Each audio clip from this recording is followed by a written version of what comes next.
Here we go now. Hey, yo! This is what I was fucking born to do. Let's go. Hey, yo!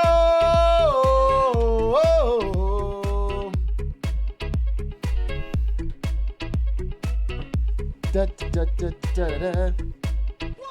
2. Hey, thanks for the 17 months! Tech Tyrant! The Purple Turtle, thank you for the 8 months. Much appreciated. Best Friend of Me, thank you for the 8 months. Lily Elise, thank you for the 33 months. Long time support. I really appreciate that. Thank you. Thank you, thank you, thank you, thank you, thank you. But...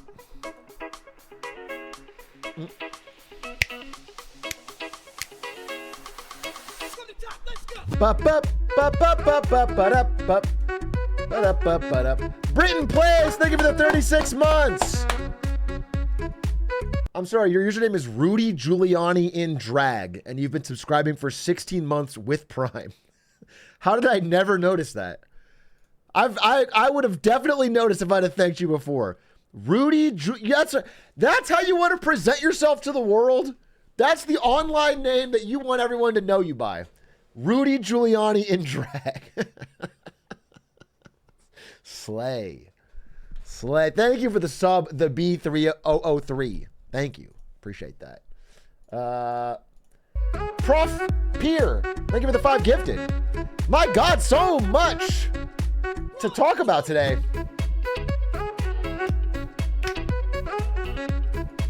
My sub is old enough to remember when Intel was still around. They're still around, Blabapap. Thank you for the 24 months. They're still around. We can't lose our only American chip manufacturer. Imagine naming yourself after a very specific thing a well-known figure is known for. I didn't... There's no way that mustache was CGI. That's not real, right? I've already seen your name. I thought it was a joke. They didn't CGI his mustache. Henry Cavill CGI mustache. What?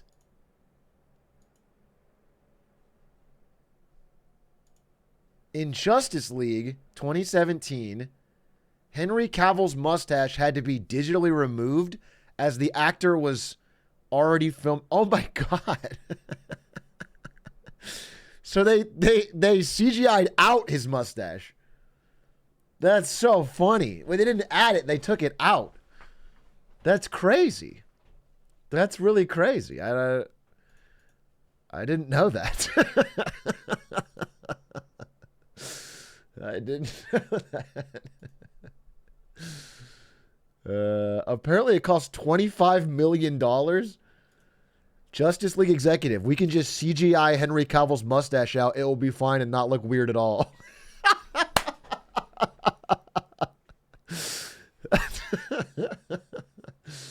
That's really funny. I did not know that. Well, I loved Mission Impossible Fallout, so I'm glad they didn't actually make him remove the mustache. I'm glad they didn't make it do that. Atrioc, check out Wall Street bets right now. There's a guy who started trading today. He punted $125,000 on leveraged puts and is down $275,000. Truly the worst time to YOLO. Yikes! Yeah, they're all down bad. They're all down bad.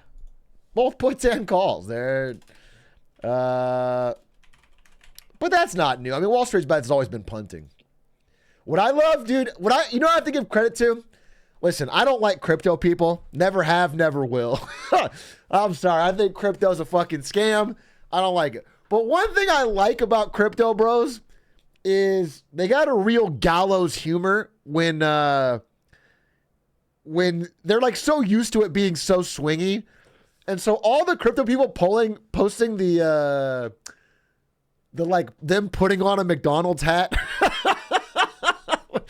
Like the price of Bitcoin goes down and they're like, oh, better get back to work.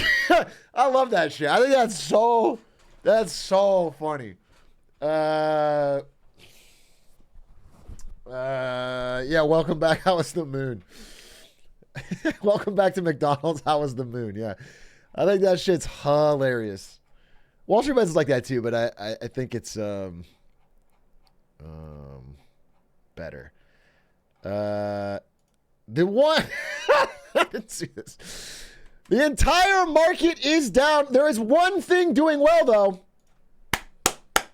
Orange juice, baby. We talked about it. Orange juice. Hopefully you all invested in orange juice futures.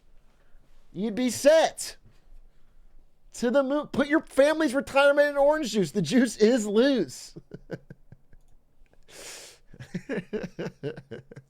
Welcome back, O.J. Simpson. He's not dead. Is he? I could be wrong. I always forget if O.J. Simpson ended up actually kicking them. He did die. Oh my God. I forgot. He died. Wow, he died this year. We must have talked about it. Wow. So you're right. O.J. Simpson died this year, and the same time, orange juice futures spiked. He is back. He was innocent the whole time. He's just trying to help us out. He's trying to give us one spot of green in this market. Holy moly.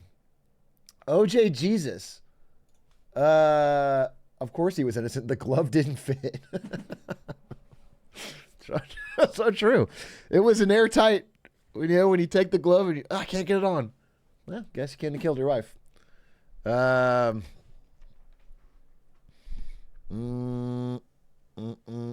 you see? Yeah, we can talk about. I'll put a little timer up. We'll talk about everything, but there's so many things to talk about.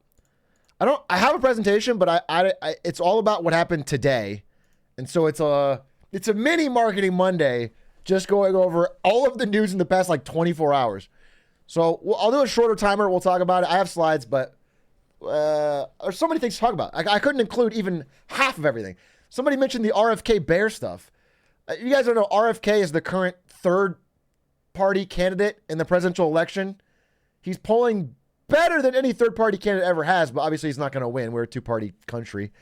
And he, apparently in response to an upcoming New Yorker article that was going to call him out on it, voluntarily made a video talking about how he hit a bear with his car, put it in the trunk of his car, drove to Central Park, and staged it to look like a biker accident.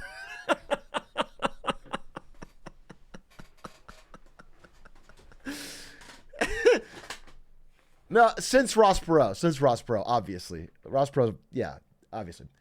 I meant in the timeline of this chat. Yeah, it's crazy.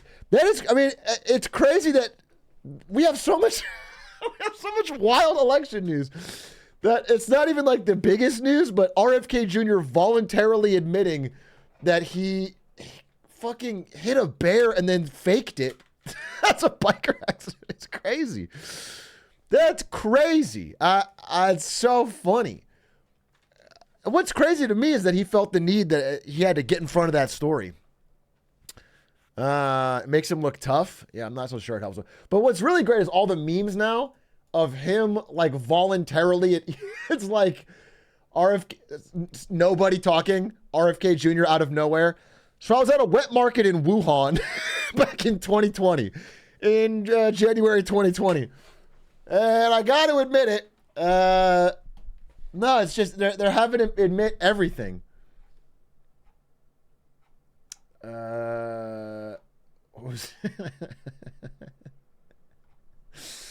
Hey, Big A, you should mention what's up Beijing tonight. We are beating China in the Olympic medal count right now. I will say, proud American patriots. At least briefly, we're number one in medal count and golds. USA, USA. Hopefully there's not, weightlifting and a couple sports that we get dominated in coming up. But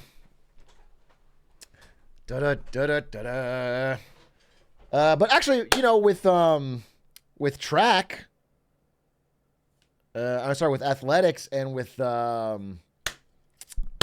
basketball, we could see.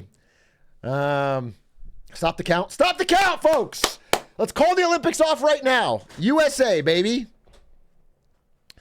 They win all the goofy ones. I will say, obviously, I respect all Olympians. Getting a gold medal takes incredible practice of your craft. It takes a real dedication. However, I watched the Irish guy win pommel horse, and it's like, that is very difficult, but why is that what? Who created this? Have you seen pommel horse? It's just a guy gets up on the pommel horse and then spins around. And then at the end of it, they go, that was amazing. What? It's not like a natural movement. It's not a sport we compete in. It's, check the wiki. I guess I want to know, where did pommel horse come from? It dates back to the ancient Olympics and the stables of Rome. Okay, the pommel horse comes from when the Romans had a fake wooden horse that you would use to teach someone how to mount and dismount the horse. That's fine. But what our champion here was doing was not getting on and off a horse. He was fucking spinning around. You know? He was like doing tricks on it. And then they just give it a score. I don't understand why that, like, okay, I can, sure, if you want to include that, fine. But that is no more a sport than, you know, than the X Games, you know, or anything. It's not like there's anything physical is equivalent to that. Hula hooping. Yeah, hula hooping. Anything. I don't understand. I didn't.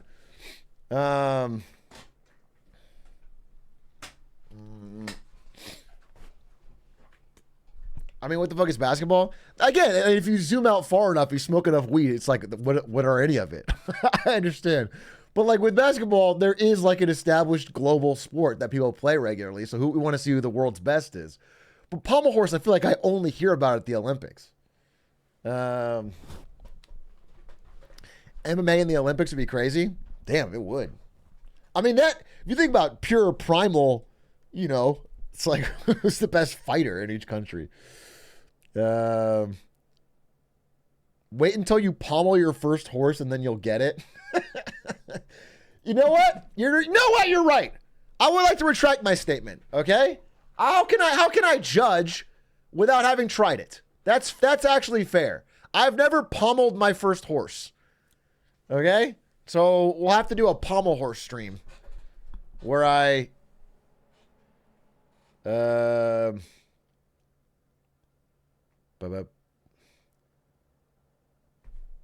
it's so funny hearing you rant about pommel horse as a sport. You can't even do a handstand. Bro, I can't dunk a basketball either. That's not why I can't fucking run 100 meters without getting gassed. I'm not an Olympian. I respect it all. But that specific sport and a couple other ones, like, it's just like, feels like they got, for whatever reason, they're grandfathered in, but nobody. What did I read, Quack? Quack's messaging me. Can you send me title and thumbnail before you get into MM? Oops. No, I can't do that. Sincerely, I cannot. We'll have to push it tomorrow. No shot. I don't have time. I don't have time to make a thumbnail. And I'm not doing a thumbnail stream. I've learned my lesson. I'm legit. I'm not going to turn off my stream. I'm not going to do a thumbnail stream. We don't have time. This is a crazy busy day. You don't understand. This is crazy. We'll have to do it tomorrow. We'll just have to.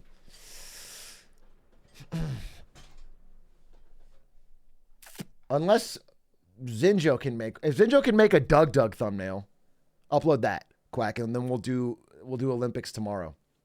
Think about that. Think about that. I'll talk about the XQC shit.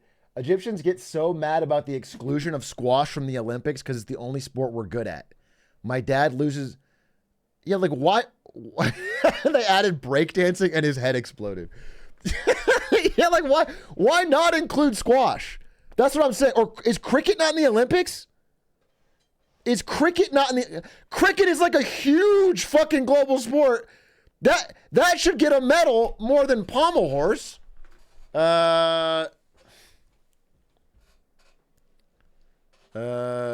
Cricket is in 2028. All right, they're making moves. They're making moves. Bowling? Dude, include bowling. I want to see the best bowler in the world. I got a feeling America would be pretty good. I feel like the USA would get a gold in bowling. Darts? Quidditch? Let's get Quidditch involved. Pool? Would pool be okay? I feel like once you get pool, you're like one step away from esports and poker and chess. I feel like you're so close. Angry Birds. Angry Birds.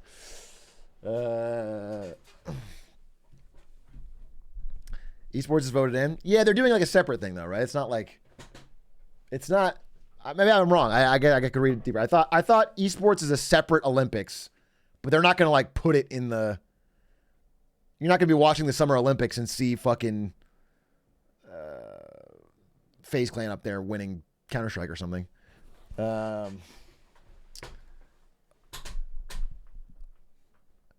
think it's the same. If it is, it is. It'll be cool. Let me turn the arrow out. It's fucking hot in here. It's fucking hot. I'm already melting.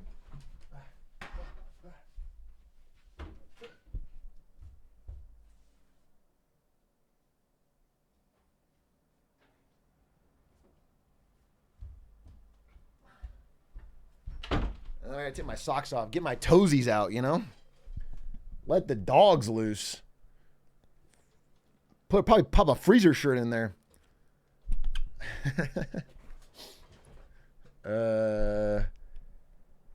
And passing the torch from Korea, Faker. Bro, Faker's fucking super famous in Korea. He could easily be an Olympian.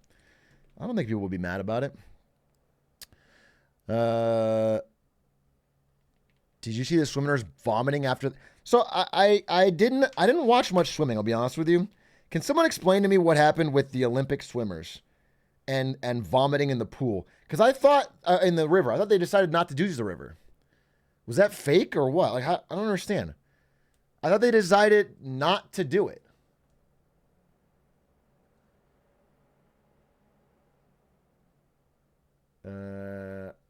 We just waited a day and then did it? And then people got sick?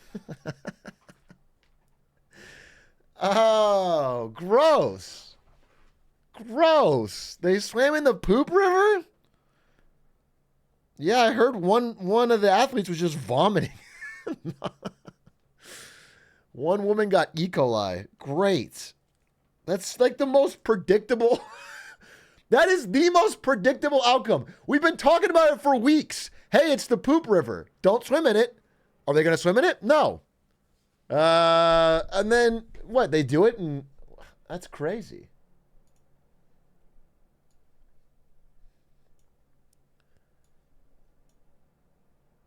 Hayden Wild fell sick with E. coli after swimming in the Seine.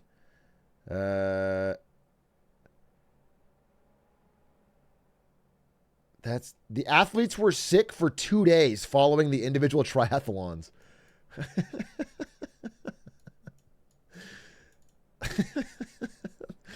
Like, I feel like everybody saw this coming. Damn, I'm so shocked. I'm shocked they just did it.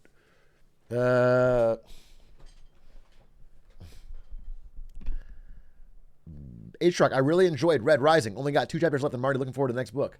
Hey, I got to be honest with you. So, again, one of the reasons I'm a little swamped today is that normally on Sunday I would work more on this, but yesterday was my anniversary. A little congratulations would be in order for me and Ari having 2 years of wonderful marriage. So we had a fun day, and you weren't invited, of course. So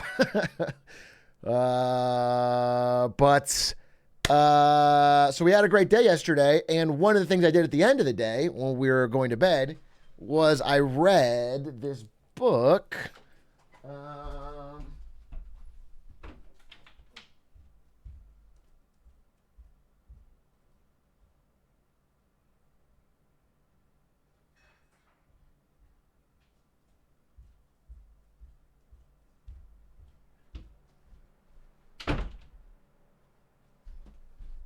By the way, I actually, no, not my partner anniversary. By the way, I surprised her. I want you guys to know, I surprised her. I woke up and she was out there on the couch, I think watching something. And I was like, hey, I'm going out, going to play basketball because I do a little morning basketball and then go get to the cafe. And instead, I went and got her this big thing of flowers and came right back. And I gave it to her and said, happy anniversary. She's like, wait, what? You remembered? Because I think she 100% thought I didn't know that it was today. So it was good. Then I took her to Chili's, obviously, the nicest place you can go. And then I played basketball for. You waited the full day. That was the first thing I did in the morning, bro. Anyway, it was great fun anniversary day. But anyway, I was reading this book at the end of the night, and I wanted to. Sorry, I'm getting there, but The Will of the Many. I talked about it. This is the first book I can officially recommend to chat. It's just fun. I am officially recommending my second true recommendation. I did Red Rising first. I'm now recommending this, The Will of the Many. It is just fun. It's like a true, honest to God page turner. I fucking stayed up an extra hour and a half last night just reading because it's good. It's just straight good. You'll enjoy it. It's like reading a movie. Yeah, I give it 2 thumbs up. It's very Red Rising pilled. If you didn't like Red Rising, you're not going to like it. It's extremely Red Rising pilled, but it's got its own unique world and quirks and interesting things, and it's very page turnery. Can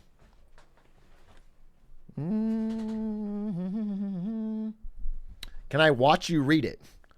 No. I mean, the best thing you could do is read chat instead, you know?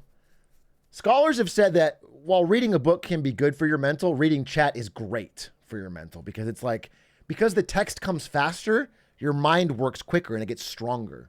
You're like, people that read books are like slow old geezers. People that read chat are like Olympians because they're much faster. What's it about? Well, let me see if I can get you interested in it, all right? Because I think I did this with Red Rising. Let me give you a little basic bottom line pitch. Okay, imagine a world where you are able to gift a bit of your will, like let's say your mental sharpness, your physical ability, your dexterity, whatever. Like imagine whatever your vigor. You can gift a little bit of that to somebody else. And then society gets set up in like a gigantic fucking pyramid where people at the bottom have to gift a large portion of their will to people above them. Okay? I don't want to get too much more into it, but like that's the idea where, so like imagine like if, a normal person, you're like bright-eyed, you're like, woo, you're excited, but then you have to gift half your will to your boss or whatever. And so then you're like kind of glassy-eyed and you're not as quick with it because half your will is gone. But it's like that's the idea, and then it goes off of that world. And I don't want to spoil too much more, but it's a very interesting concept, and they play with it in fun ways. Do they tip landlords in that universe? Yeah, I guess. You have to give a landlord part of your will. Yeah, you do have to do that. Sounds like an allegory for life. I wonder if perhaps it is a thinly veiled allegory for life. I wonder if your great detective mind has scraped this deep into the thing and said perhaps he's trying to make a point. But it's not like, it's not like an incredibly deep amount of thought. It's mostly a fun book. One thing I noticed while reading is just fun. It's like reading a movie. Haven't read such a page-turnery book in a while, where every chapter ends with a cliffhanger and it's like, oh, next thing. It's good. It's fun. I like it. I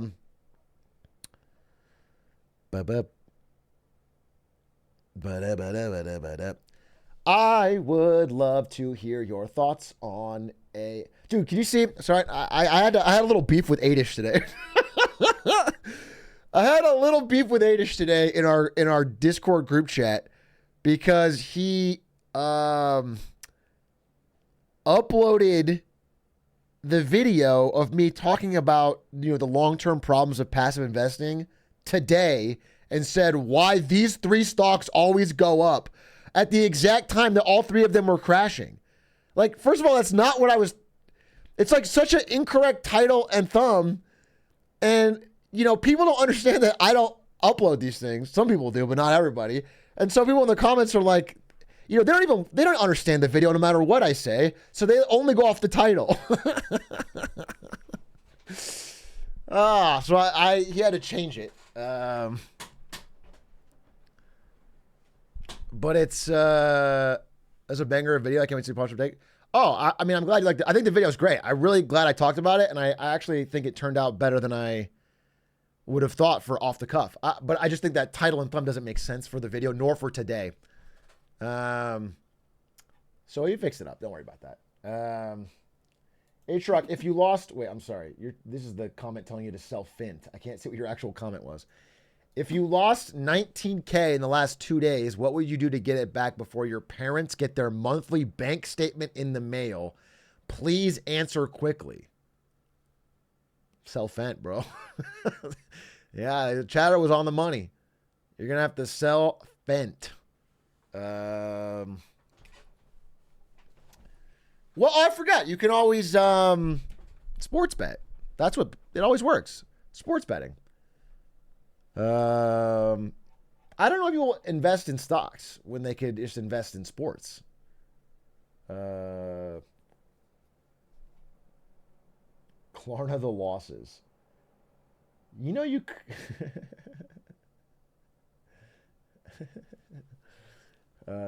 slightly off topic. I'd love to hear your thoughts on ASML. ASML is I believe it's Dutch. I'm sorry. I know it's Northern European. Dutch lithography company that makes these fucking $600 million machines that are used to fucking bend light and encode the fucking information on the wafer of a chip. Dutch, I'm sorry. Did I say Dutch? I said Dutch. And nobody on earth can do what they do. That's why they charge so much.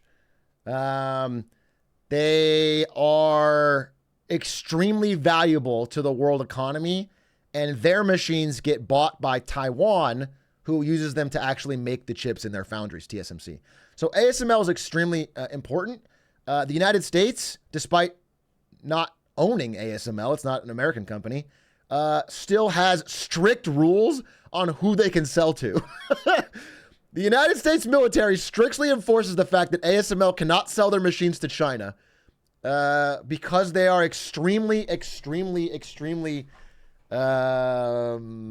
valuable and important.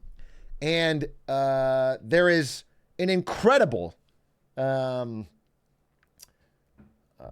of money in trying to get secrets from ASML, trying to figure out how they do what they do, any insider information. If you worked there and wanted to defect to China, you could make a bunch of money, I guess. It's very, very, very, very high stakes. It's very high stakes. It's very high stakes. It's, again, the level of knowledge they have is close to magic, as some people are saying. It's like so insane. My understanding, and again, this is beyond my pay grade in terms of engineering, but the understanding is that if you took one of the glass on an ASML machine, which has to be perfectly flat, like perfectly level, and you blew it up to the size of the earth, the difference between the highest point and the lowest point would be 3 centimeters. It's so truly level that it's unreal. It's truly unreal. And it's one of the reasons we, as highly evolved monkeys, can put magic instructions using light onto sand and play fucking video games with each other across the world. It's crazy.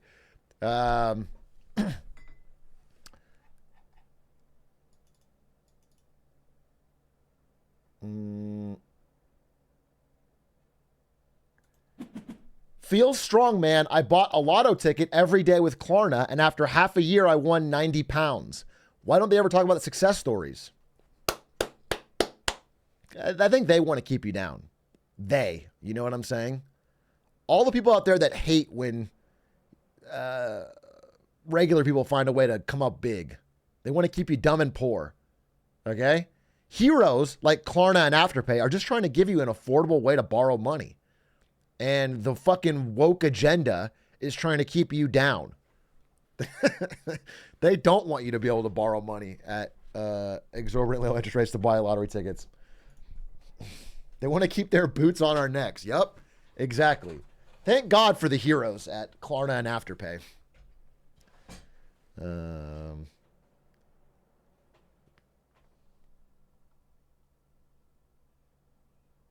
Atrioc, have you seen that Google is officially been ruled a monopoly?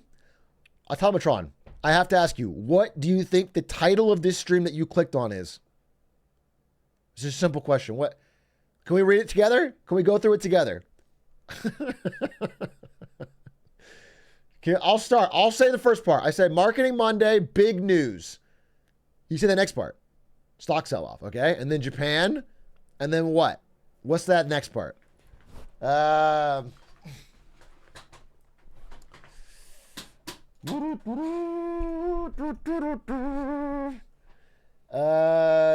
you see that Biden dropped out of the presidential race? This bit is so annoying. This bit is so annoying. People have been running this mobile chatter bit too fucking much, bro. Too fucking much. Did you really think it's fair that the Swede broke the high jump record because his dong isn't hogging enough? We watched this on stream, right? Did you guys see the Italian guy that... Yeah, we watched it on stream. He knocked the pole off with his pole. His fucking schlong was a shower, not a grower. So he fucking...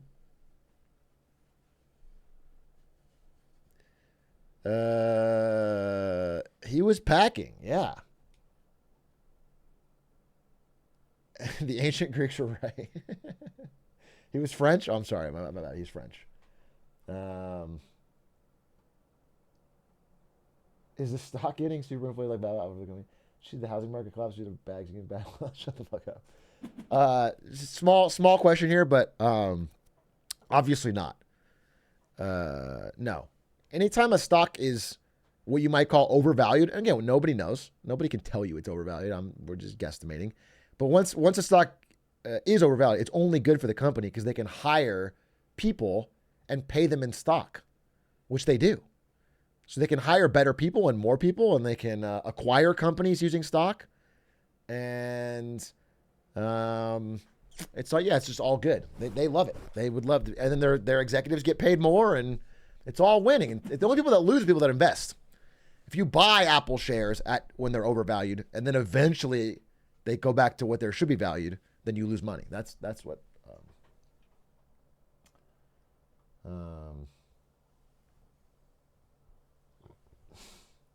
My roommate who worked for ASML made smiley faces with individual atoms. That sounds like cap to me, but I guess it could be true. I was not aware that you could rearrange individual atoms into a smiley face. But I believe you. I mean, I don't think you totally make it up. That's crazy. That's incredible. Yeah, I mean, ASML is truly a tech company. You know what I'm saying? They're not a ChatGPT wrapper. They are a true high-tech company with like serious industry secrets that are extremely valuable.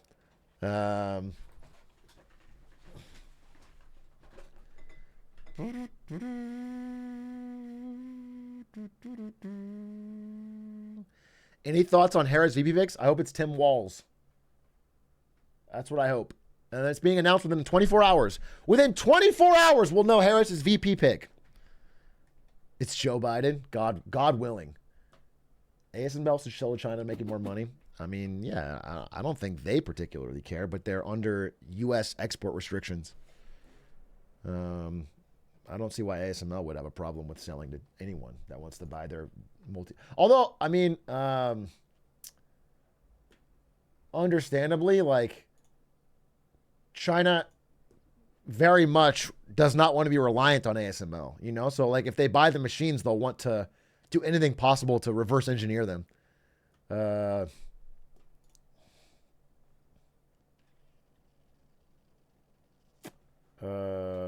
Congrats on the pickup as VP.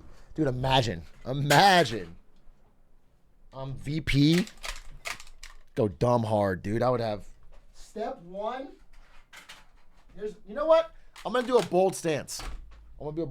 This is my platform for vice president. Step one, money is free. That's right. You want to buy something? Free. I'll give you the cash for it. Yeah. Worried about rent? Don't, because it's free. You want a Ferrari? That costs money, right? Free.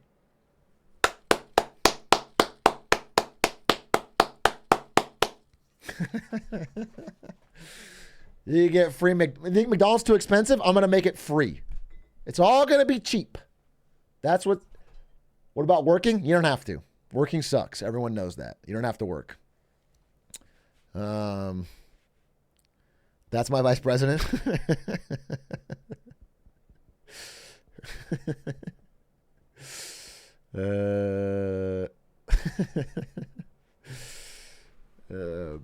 What the, oh, wait, whoa, watch out for this timer.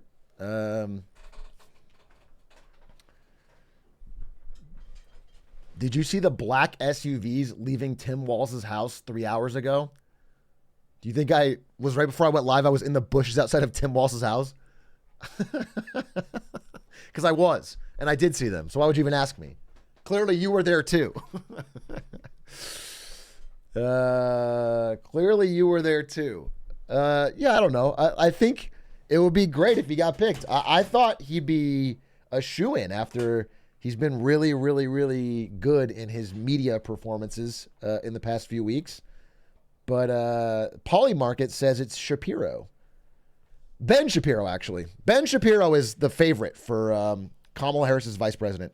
It's a bold take. It's a bold pivot.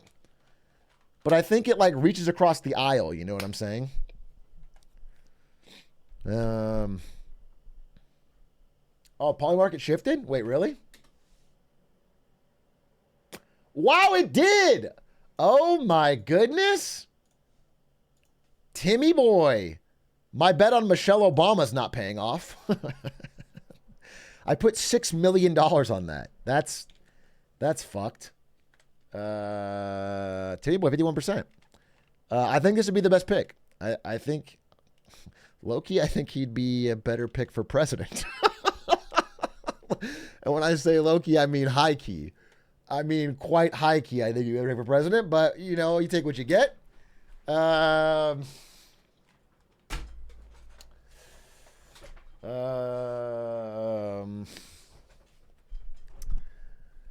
Yo, Big A, did you hear Enron did some shady stuff? I wouldn't wear that hat. Classic Big A just wants the old white man for office. That's what it is. It's just the fact that he's old and white. That's all it is. I feel like the problem is that Kamala isn't old and white enough, and that is the only reason I think she may. Who is Waltz? He invented the dance. Remember the famous ballroom dance? He invented that and made a fortune, and that's why. And then ran for office. That's why he's a great.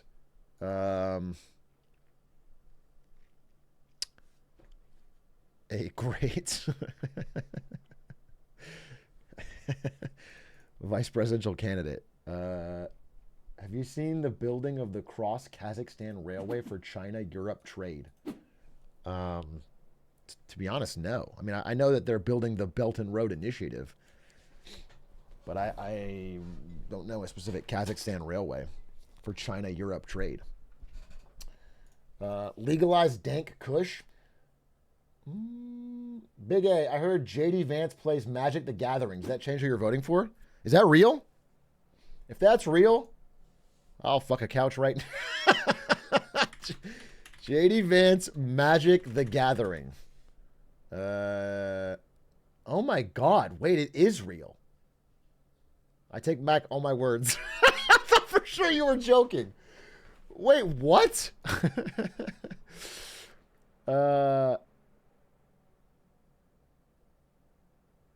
Wait. JD Vance's wife hesitated during the interview when asked to spill on her husband's dorky habits before revealing that the lawmaker was a longtime player of fantasy card game Magic the Gathering.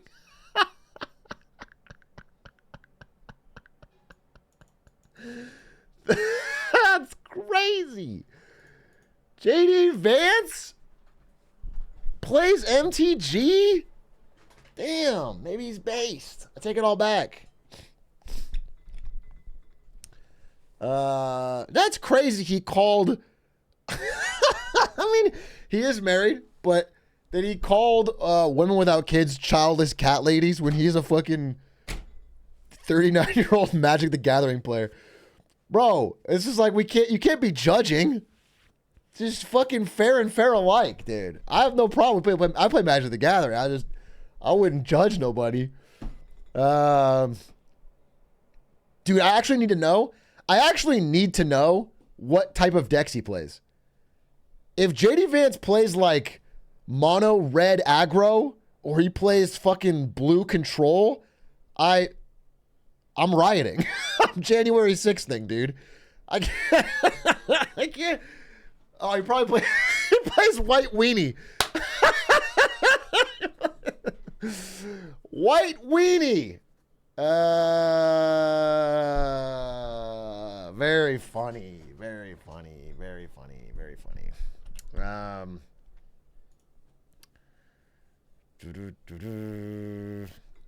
Okay, all right. I think the timer's up. I think I'm good. I'm ready to start talking about stuff.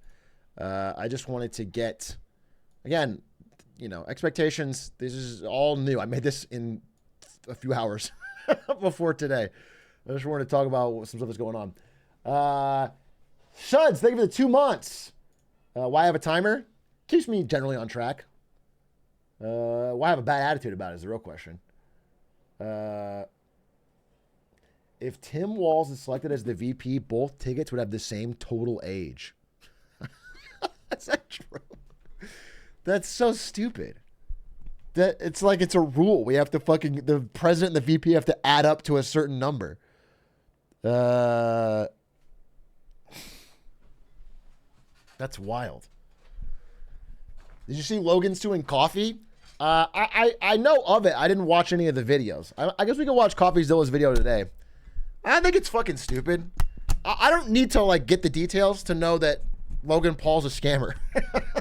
And that Coffeezilla, correctly and rightly exposed him for the fraud he was doing with CryptoZoo. I almost hate giving this whole thing so much attention.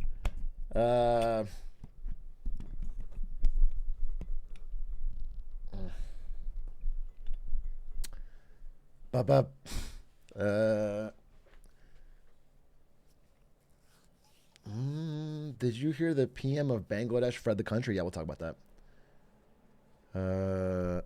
It goes deeper. He has another scam. There's always another scam. There's always scams on scams on scams on scams, bro. So you're not part of the Low Gang then? I mean, okay. Do I support scamming? No. Do I have the Maverick merch and the Maverick joggers and the Maverick backpack? Do I drink Prime every single day? Yes, of course. I'm not a loser. I want to seem cool in front of other people. Okay? Do I say, what's poppin', Low Gang, every time I start my day into the mirror? Yes, of course. But I don't. And do I own a lot of CryptoZoo tokens? Yes. Did I lose all of my NVIDIA money on CryptoZoo? Yes. Again, do I blame Logan Paul for it? No. He's a hero. What are we talking about again? What are we talking about again? Do you aspire to fake cry as well as him? Honestly, yes. I think Logan Paul's performance as colorblind guy who puts on glasses with a tint is chef's kiss, the greatest performance by a YouTuber. It was truly, truly beautiful. It was truly cinema.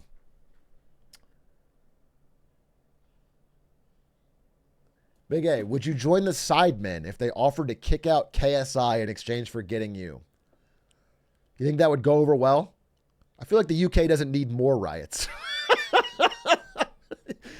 You know what I'm saying? I feel like we don't want to up the violence by putting Atrioc as the new face of the Sidemen. That might cause some problems.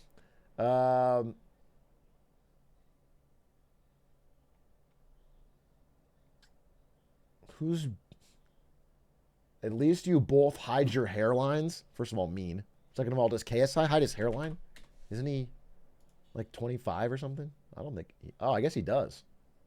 Yeah, he always wears the... I just searched KSI images, and he always has a big headband around the hairline. That's funny. I like him more now. I like him more now. Anyway, without further ado, I need you to look at the screen, find yourself, and tag yourself, because we're going to talk about all the breaking news today on Marketing Monday. Ladies and gentlemen, welcome to Marketing Monday. Not wins and fails, just Marketing Monday. We have a very special issue today because apparently there was some big news. Apparently, it turns out while I was working on a Sunday for a normal Marketing Monday wins and fails, the world decided to change drastically in 48 hours. For example, the entire stock market had a massive dip. The NASDAQ was down. The S&P 500 was down. Bitcoin was down. Ethereum was down. Gold, for some reason, was down. Crude oil was down. Japan had the biggest one-day drop since 1987. Massive drop in the Nikkei in Japan. Mounted concerns over the economy and a recoil from the overheated artificial intelligence rally. Global markets are rattled by the prospect of a U.S. recession. Taiwan had the worst day in 57 years. Are you winning, Dad? Son, pack up your stuff. I just lost the house. Because everything was down. Same time as all that happening, Google gets declared a monopoly out of nowhere by the judge after this completely silent antitrust trial that we all thought was forgotten about. The judges came out and said, hey, yeah, I looked at the facts. You're definitely a monopoly. 100%. You violated antitrust law many times. And in fact, by spending billions of dollars to be the default search on every platform, you are 100% killing your competitors. That's not cool.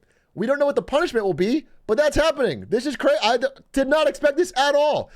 I would have made a whole video about this, but at the same time, Venezuela is having even more election protests and riots as the world is splitting down the middle on whether or not they support the current leader Maduro and his, I think, fraudulent election win.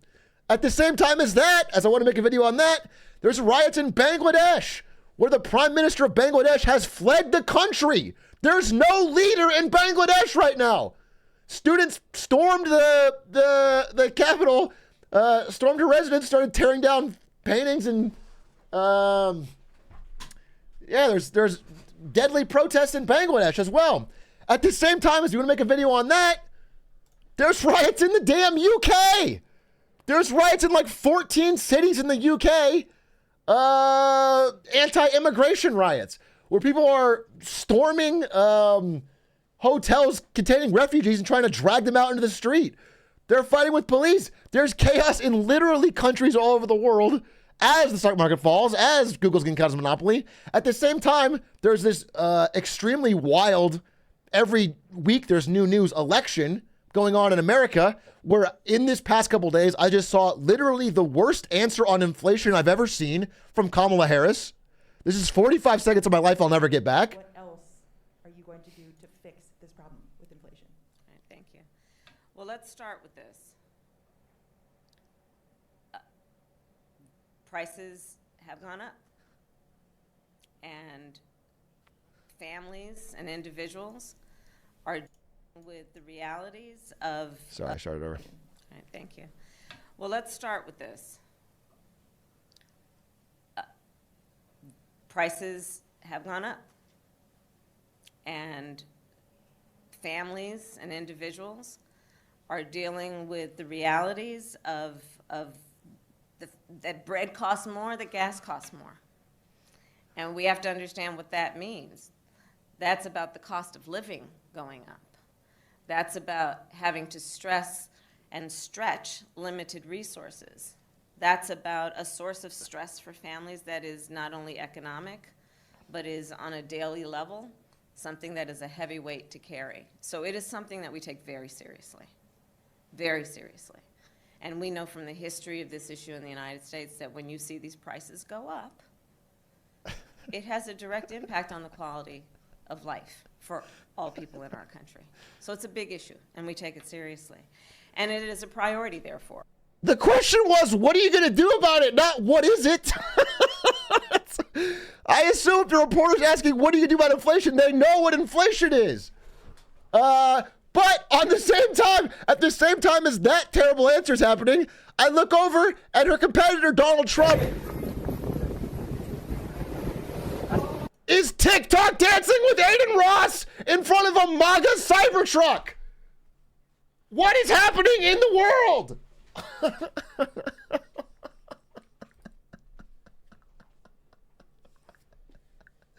What is that? With XQC in the background wearing a Trump t-shirt where he has a grill.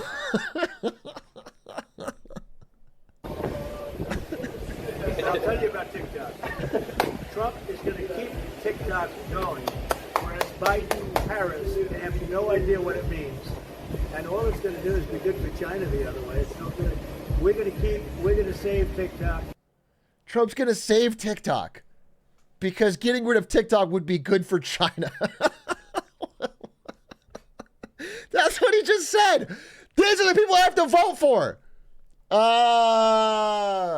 These are my fucking, anyway. So I thought about all of these stories I could talk about. And I think over the next week, we'll have clips on all of them. We'll talk about all of them. And it's all extremely interesting and, you know, perhaps a bit overwhelming. I can see that perspective, but I think it's good to understand more about the world. We're going to talk about all of it. However, I wanted to cover today, in the brief period that I had to put something together, the main reason, well, first of all, to calm your fears a little bit, I don't believe this is the big one. Okay?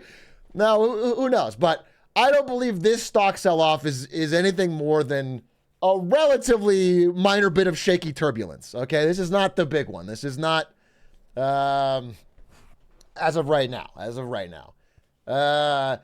What I want to talk about is why we think this is happening particularly right now. Why sudden sell-off in the global markets originating out of Japan? What does Japan have to do with the rest of the world selling all of their assets so quickly? And so I want to explain basically the concept of the yen carry trade, which has surprising implications for global finance.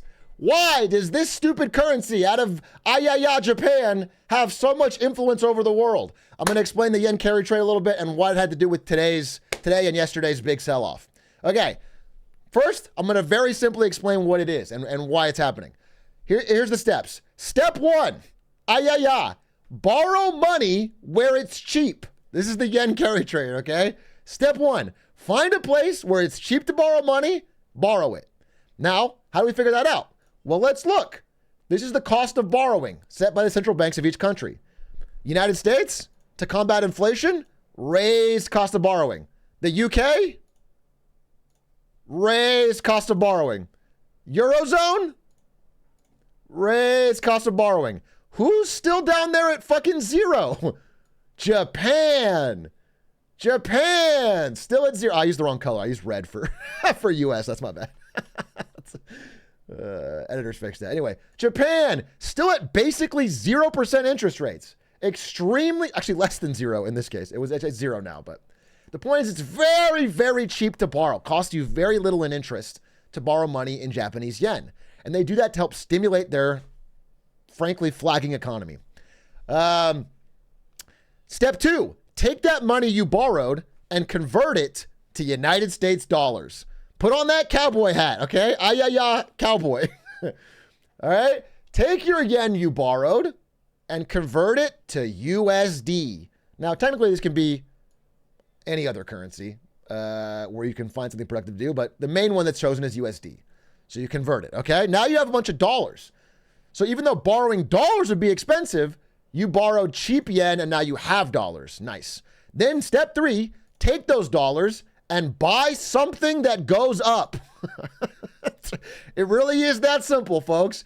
You can buy the S&P 500. You can buy United States Treasury bonds for a guaranteed 5%. Or you can just buy NVIDIA. You can YOLO into NVIDIA. Buy something that goes up.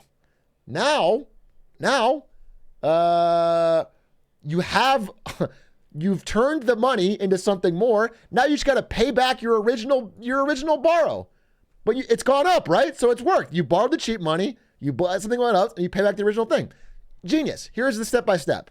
This is from, I'll include it in the link. I think it's like Altered Economics. Okay, so step 1. Let's say you borrow at 1%, 1 billion yen. Then you convert it to dollars. Now you have $7 million. Nice, very easily. Then you buy a treasury bond, which gives you 5%. Okay? So you put 6.9 million into 5%. So now there's a gap between what you're getting and what you have to pay to borrow. That 4% gap is awesome. Profit. You make $276,000 a year. Easy. This is a brilliant, it's so simple. And people will make this seem like it's complicated, but honestly, honest to God, it really is that simple. And that is why so many people have been doing it. Okay? This is a way of, you can't really track it. It's like impossible to track the size of it. This is one of the best estimates I could find, which is like contracts against betting against the yen. It's just getting more and more popular. People have been doing it more and more, okay?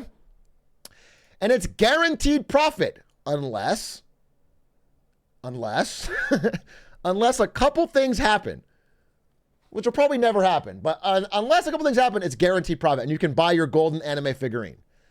You can just keep doing this. The only way this wouldn't work, I guess, would be if one of these 3 steps broke down. Like this one, for example. What if the cost of borrowing yen went up? What if yen costs more to borrow? But that would require the Bank of Japan to raise their rate. Oh, that happened on July 31st. Okay. Well, they raised it, so now it costs a little bit more to borrow. Well, that's not good. Well, okay, that's only one thing, though. The other way this could fail is if step 2 didn't work. Okay? So where converting yen to USD, if the exchange ratio got bad and you don't get as much yen for each dollar.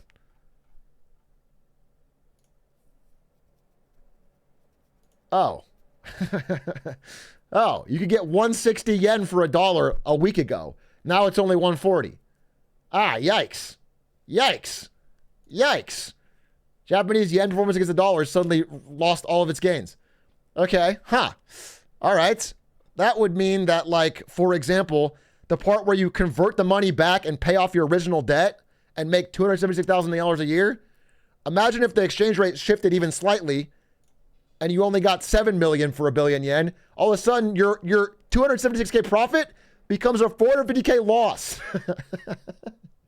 And that's only assuming the exchange rate changes slightly. Okay? Or the third thing that could happen, this is the worst of all. What if all of those things you bought that always go up, what if they stopped going up? What if for whatever reason they stopped going up? That would mean all 3 of these things happened at the exact same time. What if all 3 of the steps of the yen carry trade all unwound within like a week at the exact same time? Well, in that case, trillions of dollars of bets from people all over the world that have been borrowing yen to make speculative guesses on U.S. assets would have to sell at the exact same time. And that is exactly, what is happening. Okay, now there are many reasons. It's multifaceted why we are having turbulence and shakiness in global markets. I mean, the fact that we're nearing riots in a number of countries, and World War III is a big part of it. The fact that the U.S. economy is clearly showing shakiness into a recession is part of it. But the reason it all happened so quickly, so rapidly, and right now is because of this massive unwinding of the Japanese carry trade. People have been making this very easy, no-lose bet for a while now. It is built up massively. And they are all having to panic sell very quickly. Sorry, I can answer any questions, but I just that is the main thing. Now I have some more slides here about the United States recession and everything, but I want to go into this. This is like the main thing is the yen carry trade has blown up. What caused the yen to correct so quickly? Great question. Perfect. I'll answer that. So right here. So if you guys, maybe you've heard it. Let me try to put this in like real world terms. Maybe you've noticed that all of your friends are taking vacations to Japan. Maybe you have noticed like everybody is talking about going to Japan for vacations because the yen has been so fucking cheap. Okay? Everyone's like, wait, go to Japan. It's fucking cheap. You can get so much there. The travel is inexpensive. And it's because the interest rate has been so low, it's been below zero in Japan, that people have been borrowing yen, buying USD, which makes the yen weaker. Okay? And so we can use it. Look at a chart. Let me pull up a chart. Yen USD.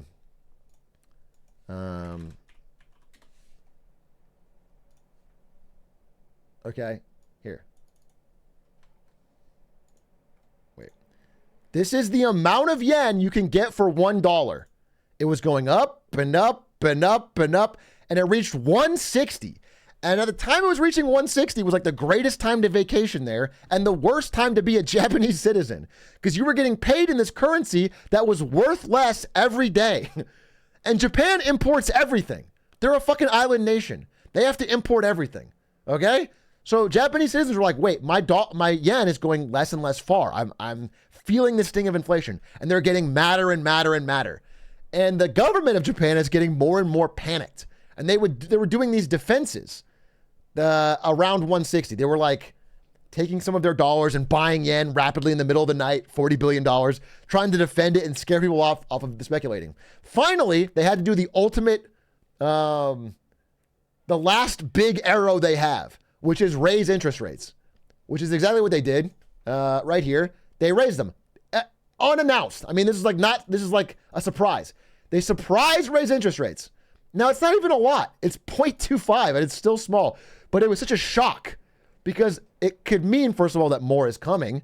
And second of all, if you were paying zero or below zero on your borrowed money and you have billions of dollars, even a little bit that you have to pay now is a lot of money. You now have to pay a lot more money in interest. So this was the shock. This is, again, it's not a good sign for Japan. It's Japan being like desperate. Japan is desperate to stop their currency from falling into the ocean, from being worthless paper. Okay? And so by doing this last panic defense, it's causing ripple effects all over the world from this carry trade that has been building and building up for years. Why did they let it go on for so long? Again, we have to understand is no country is more in debt. No major country is more in debt than Japan. This is the core of the problem. That's why people say Japan is the canary in the coal mine for all of our economies. Every country that has been just gorging on debt should look to Japan and see what their future holds. Because they're the farthest along. They have the worst demographics. They have all the old people, no babies. They have a ton of government debt, and they have to figure it out. And we're all getting there, but they're there first. Okay? So with all that debt, if they raise their interest rates, then the government has to pay all of this interest on the debt that they've taken on. Like it applies to them too. And I mean, at the level of debt they have, high interest rates means they can't afford anything. They can't afford a military. They can't afford social services. They can't afford trains. They can't, you know what I'm saying? All of the government spending would go to interest payments, which is already, I think our interest bill in America is equivalent to our military. And that's, that's with relatively lower debt to GDP. So that's the problem. It's like Japan does not want to raise interest rates because they can't afford it, but they had to do it to defend their currency. And that's like the catch-22 that Japan is in. Okay. If they raise interest rates, they stop inflation, but then their government can't afford anything. Or they keep interest rates low and keep taking on debt, but then their currency gets weaker and weaker and weaker. Those are their two options. They're both bad. They're at the end of the road. This is the central bank endgame of Japan. And what are they going to do? I have not seen a credible solution for what Japan is going to do about this problem when you have this much debt. They're going to need, I don't know. I don't have a solution for you. All I know is that their problems are now becoming the world's problems, and leading to what you saw today, which was the massive sell-off. So,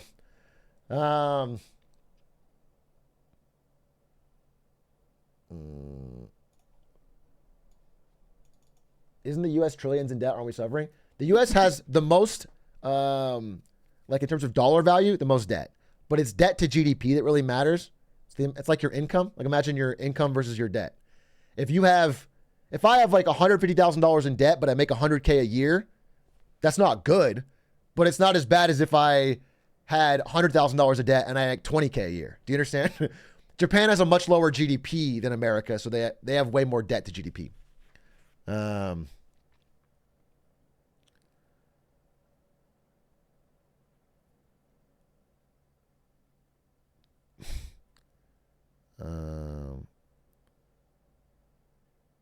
Did the stock question? No, everyone does this. This is a great question. It's not Japanese people. If anything, it's mostly not Japanese people. It's mostly people from all over the world going to Japan, borrowing yen, and then buying things in their own country. Stocks started to go up now. Again, do not I wouldn't trust there's people that when it first sold off yesterday are like, this is the end. This is the fucking end. Then people are going to be like, today, it's bouncing back. It's a blip. There's nothing. And then tomorrow they're going to be like, oh man, you know, it's dying again. There's always a bounce. There's always a bounce. There's always a little dip. Stop going day by day with the market. What I'm saying is larger term, there's going to be a big unwind of this multi-trillion-dollar carry trade that is going to be negative for Japanese stocks, and possibly negative for all the things they were buying in American stocks. So, how did Japan accrue so much debt? Such a complicated answer. When their real estate bubble exploded in the late 80s, they began a process of not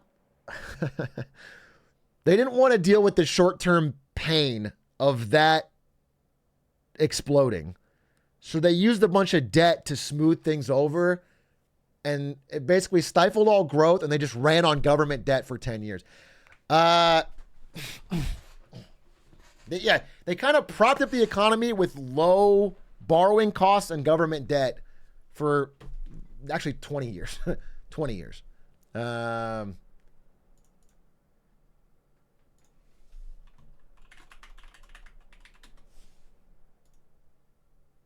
Wait, cuties? My Ozempic stock fine, though? I guess everyone from my country wants to be skinny. I guess slay. I will say this about Cutie. She was the first person who has ever... I talked to a lot of people about stocks. She's the first person who spotlighted Ozempic stock. She was 100%... She was the first person on that train. She made a ton of money. I'm not kidding. Like, she called it fucking early. I bought it well after her, and I've made money on it.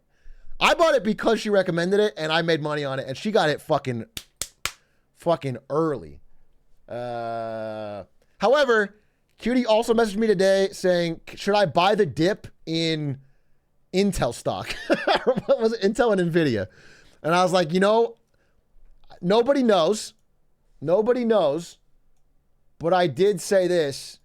People call, the initial reaction when you see something that was really expensive and it goes down fast, you're like, oh, Well, NVIDIA was great at $3 trillion. Why wouldn't I buy it at $2.5 trillion or whatever? That's called catching a falling knife. And I sent her this graph. Because I'm not saying it couldn't happen. We really don't know. I mean, things could fucking rocket ship back and then rocket back down. The market's insane lately. NVIDIA's had crazy swings. But it's called catching a falling knife because it so often leads in disaster. It's so often you're like, oh, it's a discount. It's on sale. I'll just always buy the dip. And then you buy it and it keeps dipping. And then it keeps dipping and keeps dipping. And you're like, I'll just buy more. And then you end up, the examples again I used are like, and again, I'm not overstating what happened yesterday. The yen carry trade imploding is a big deal, but this is not Black Monday. This is not, people are talking about it on Twitter like it's the fucking end of capitalism or whatever. But like an example would be Amazon. And it's hard to see on Amazon's chart because it's all so big. But Amazon dropped 90% in the dot-com bubble. It dropped 90%. And it didn't get back to its 1999 highs till like 2009. All right. And Amazon is a great company. So if you bought Amazon, during the dip, buy the dip, buy the dip, buy the dip, buy the dip, buy the dip, you had to wait 8 years to even get back to even. Do you know what I'm saying? And that's Amazon. Almost every other dot-com company went to zero. Or a company like Cisco, which is kind of called the NVIDIA of its day. It was like the infrastructure of the internet, the way NVIDIA's infrastructure of AI. Like Cisco has never gotten back to this peak.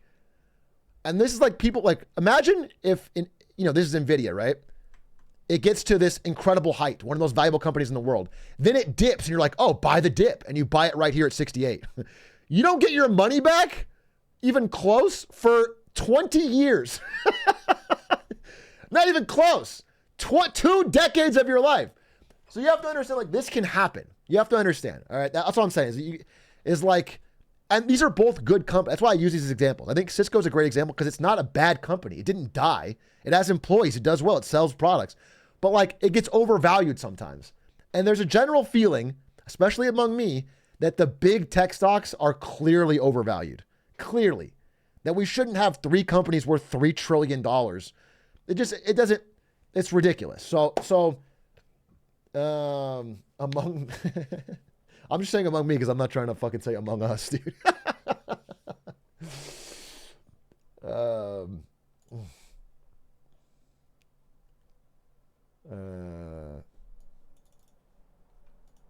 So I hope that helps clear a little bit of things up. I mean, I have this whole presentation I want to give about the U.S. recession. It's titled Slowly Then All at Once. But I kind of got thrown off by everything today. Thanks, cutie. You bought them all? Hey, don't forget the sports bet. One thing, cutie, is like you're always buying stocks, but you're not betting enough on sports. And I think my chat will tell you that is the best way to make some real money. It's diversification. You went a little bit on NVIDIA, a little bit on Intel, a little bit on LeBron. Do you understand? No,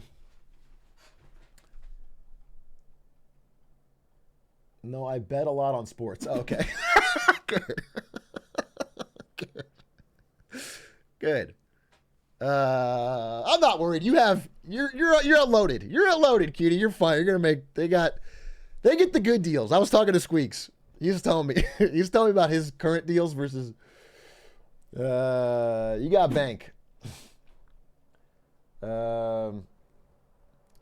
Could you see yourself teaching as you get older? What do you think I'm getting? Fuck you. So I'm not old. First of all, I'm not old. Second of all, I'm teaching right now. Okay? You're talking about like I'm fucking... No, I'm teaching right now. Son of a gun. Can we talk about the fact that Japan is the largest foreign owner of U.S. debt, and as a Hail Mary for them, they might ask the U.S. to pay back on our debt to them, and they're forced to take out a ton more debt. We can talk about it. I will say, I'm not worried about Japan saying, hey, you have to pay back all your treasury bills right now, America, or else.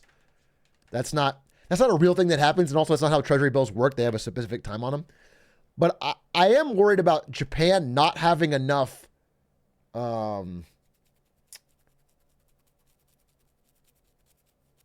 of an economy or dollars to keep buying U.S. debt because we rely on them. You know, so the United States government is always in what you'd call a deficit. Can I use a little fucking pirate software here? Can I choose a little bit of fucking pirate software? So this is, imagine this flat line is like even, all right? And if we make more in taxes than we spend, it's positive, okay? That's our government budget for, like, let's say 1999. Bill Clinton. Now, if we spend more than we make, that's a deficit. Okay, let's say that we go to fucking George Bush in 2004. Okay? Now, when it's a deficit, when it's underneath what we're making, we have to borrow money. We have to go out into the market and we have to say, hey, IOUs, who will buy them? America goes, here's our IOUs. Who wants to buy American government debt? We're good for it. We always pay it back. And people love to buy American government debt. It's the safest asset there is, people say. And so Japan is a huge buyer. They buy our debt because they have a lot of dollars from like selling Nintendo games and Nissan, okay? They take the dollars, they buy government debt. Pension funds buy government debt. Pensions. You and I buy a lot of it, okay? Aiden Calvin buys a lot of it because he asked me what to buy. That's the safest thing. Aiden buys government debt, okay? Everyone buys it. And that has allowed us to keep running bigger and bigger and bigger deficits.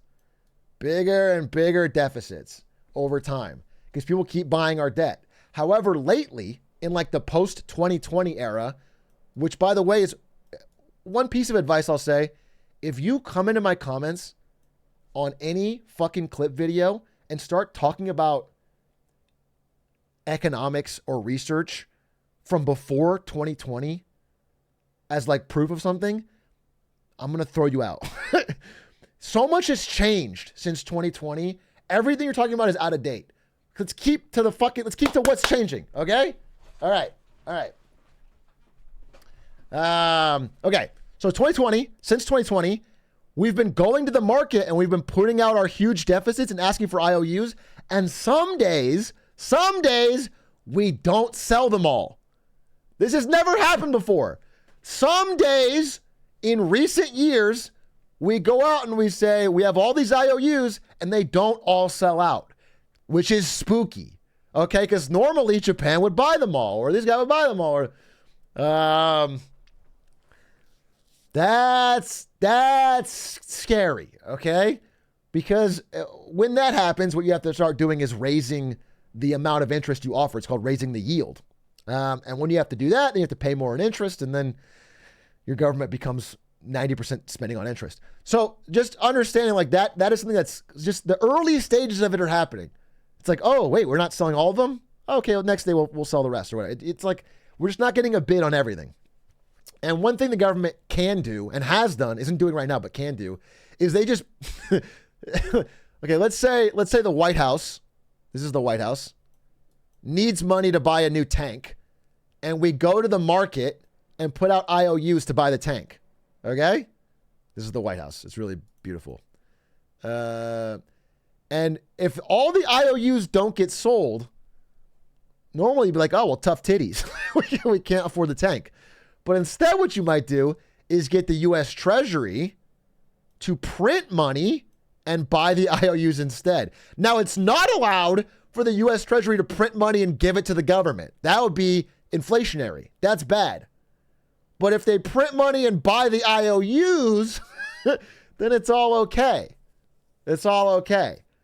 And that is what's happening and has happened multitude of times since 2008. And the idea is this is supposed to be not inflationary because the money eventually gets paid back. I think research I've seen has shown that it's not inflationary for poor people things because the money never gets down to poor people, but it absolutely is inflationary for asset prices. Things like housing, things like stocks, things like, that's where the problem is. But the only way this trickles down to like McDonald's prices going up is when printed money is going directly to consumers, which This isn't that. It's a little different. Does Bitcoin solve this? I'll just say this. Bitcoin is very clearly, if you want to invest in fucking Nvidia stock but want more wild swings, buy Bitcoin. They track each other 1-to-1. Bitcoin is just a hyper 3x levered QQQ, which is like the ETF that tracks high growth tech stocks. It's not performing like digital gold. It is just, what is TQQQ? Is that triple? TQQQ? Yeah, this is this is it. This is it. This is like, I want to see what this looks like compared to Bitcoin. Bitcoin price. Dude, it's the fucking same. It's the fucking same. It's the fucking same. I was actually joking, but it's the same. It's the fucking same.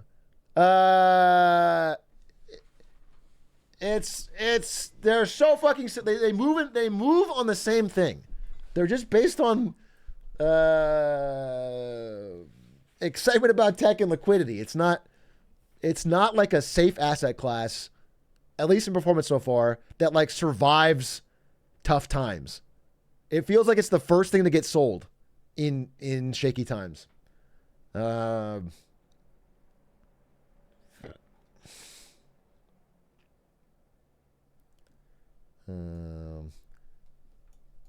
another note, what are your thoughts on the Mr. B situation? Bro, I just spent an hour ranting about economics. I don't have a deep thought on the Mr. B situation. I'm not the channel for that, bro. I don't fucking know. God damn. There's got to be someone else who can talk about that one. Please understand that I'm not that guy.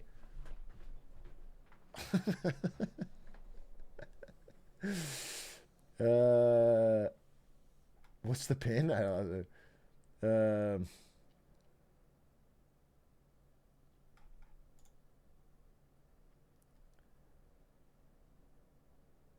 How currency variation is so lopsided is because large amounts of borrowing. Yeah, yes.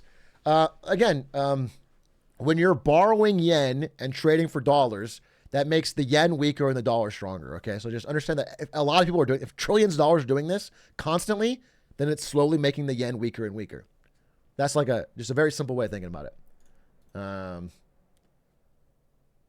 So Japan is Skibbity Toilet while Google has Ohio Aura. Zoomers, can you confirm? Or Gen Alpha, can you confirm? Does that feel like, did anyone understand what I was saying? Okay, good. Yeah. Okay, great. Fucking great. I wanted to make sure that we all are on the same page. We're all on the same page. The Google thing, we can talk about it. The Google thing is good news. That's awesome. I really would have told you, I would have bet money that Google crushes that trial and that Lena Khan and the FTC don't win. And they did win.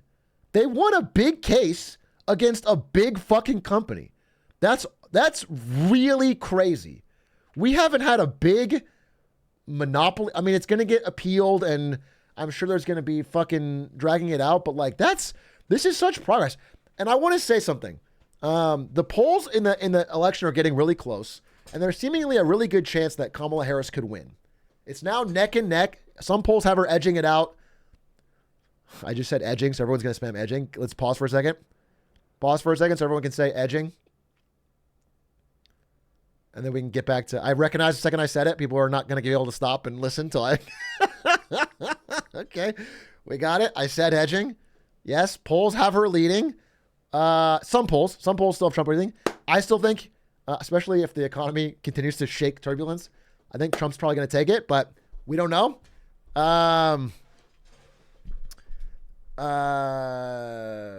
If she does win, there are some of her donors that are really trying to get her to break with Joe Biden and fire Lena Khan.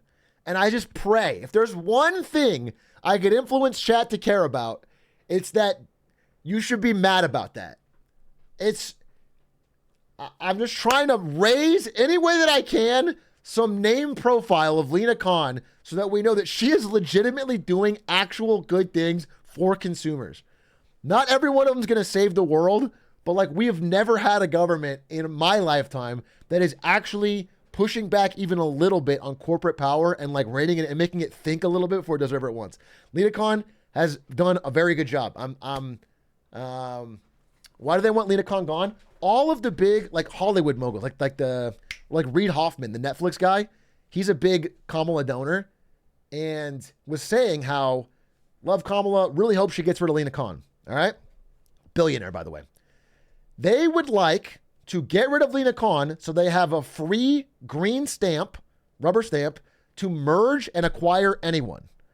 There is a real hunger in Wall Street and in Hollywood and a lot of places to start consolidating as much as they can. They would like to really try to fucking,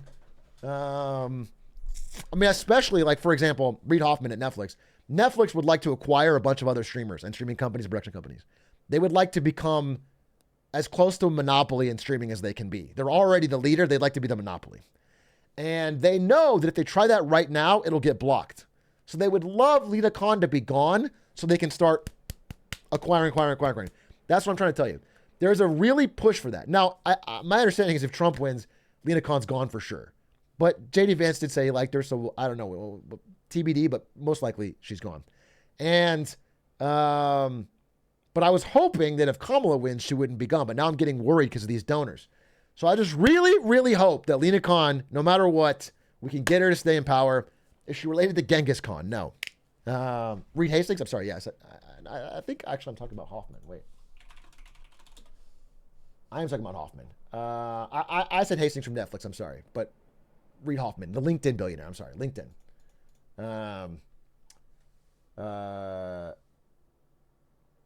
Didn't Kamala respond saying she won't remove Khan? Did she?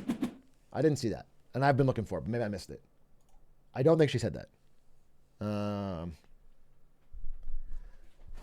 So anyway, that's my take on that. And so I'm happy that they won against Google. Now, what does it mean?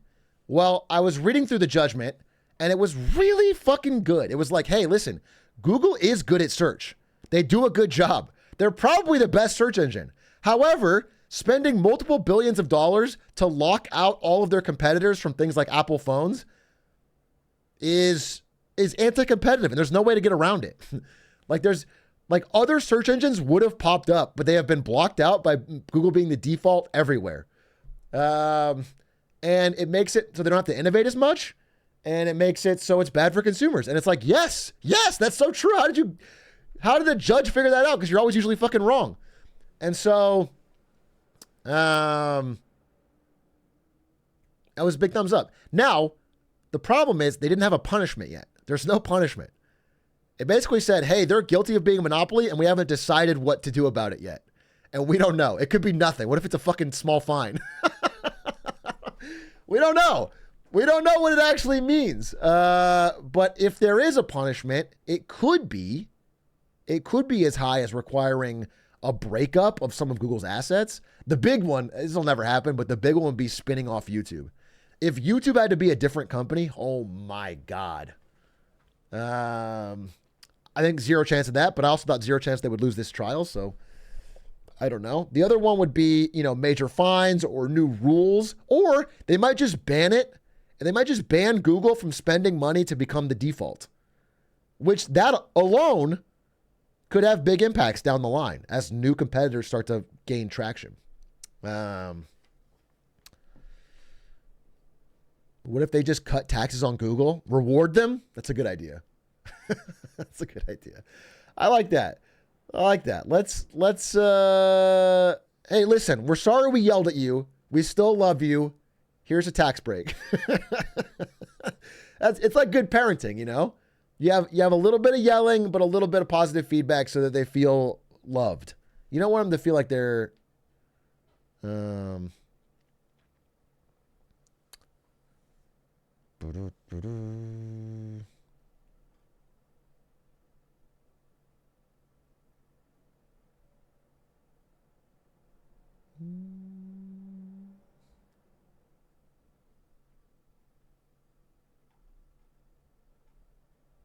I just watched a clip of you talking about the next fund. What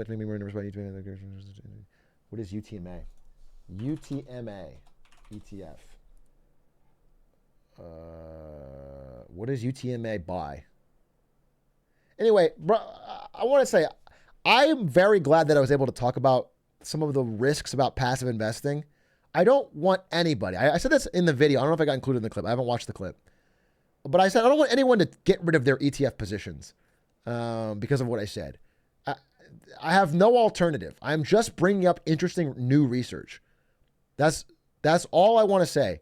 And I don't want to feel like I can't talk about it because people will be sad about their ETFs. I don't think you should change your plan. I think it's still far better than the average retail investor buying fucking YOLO GameStop or whatever. An ETF is a broad, safe way to enjoy participation in the market. It's good. I'm not giving financial advice to you get out of it, but I'm also not going to ignore the very real academic realities that there's risks that have been ignored and discounted. And anytime you bring them up, people try to fucking shut them down.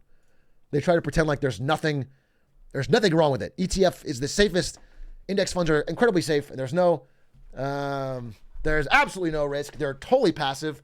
We're not just hiding it. The fact that they have 50% of the market is not bad.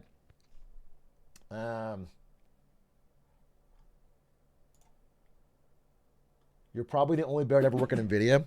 Yeah, it's funny that people call me like a perma bear or anything, when if you actually look at my history, you know, I only started streaming in 2020, but like until 2021, I am the world's biggest brain dead tech bull. I am all in, levered long, Amazon, NVIDIA, fucking let's fucking go to the moon. AI is taking over the world, tech stocks. I made all of my money from the only thing that made me start to change my mind was in 2021, crypto and NFTs. And I was like, wait a minute. People I used to respect are talking about these things as good investments, and it feels wrong to me. It's like these are, it always, from the beginning, and I can be honest with you, I've never owned crypto. From the beginning, it always sat wrong with me. Like, this is clearly worthless. Especially all the shit coins.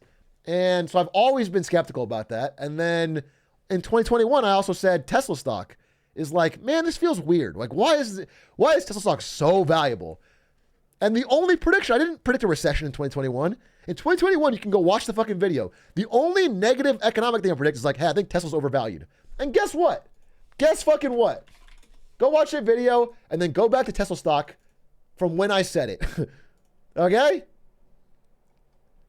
Guess when Tesla stocks peaked? 2021! 2021 is when they peaked. It has never gotten back to where it was in 2021. So, and then I didn't do predictions in 22, and then 23 I started talking about recession. In 23 I said, what did I say? I said by Q2 24 I think there'll be a recession, which was 5 days ago. Now, I don't know if we're in a recession right now, but I do know that if we are, I fucking nailed it. I will say, if we are, I fucking nailed it. I said Q2 24. You can find the fucking clip. And I don't know if we're in a recession right now. They have not declared us in one, and I don't think I personally don't think we are nominally in a recession. But I do think they could say that the recession that we are headed towards started in this time. And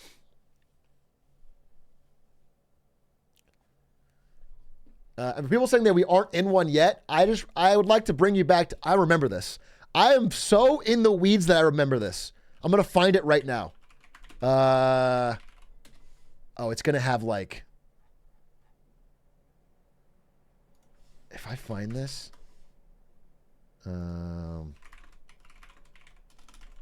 if I find this is,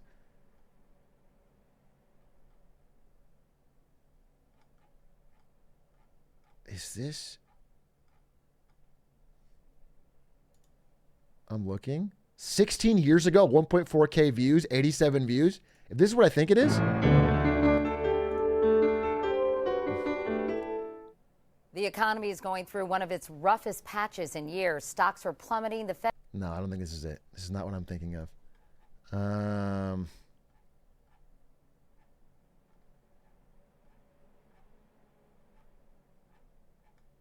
Damn. Damn, I thought I had it. I thought I had it. Nah, I guess I won't be able to find it. Oh, wait, I did find it. Holy shit. 36K views 15 years ago. 36K views 15 years ago. Signs were everywhere, but now it's official. We are in a recession. The research group that makes that determination made it today and said the recession actually started a year ago. But the question... Ah! Interesting. Interesting. So they didn't declare that we were in a recession until a year afterwards. In 2008 and a half, 2009. Okay? A year ago. So if we're in one right now, we're not going to know. So everyone's saying we don't know. We're not in a recession right now. Just understand that there's no way we can fucking know. Until all the revisions come in, they take fucking many quarters. If we are in a recession right now, we're not going to know for a long time.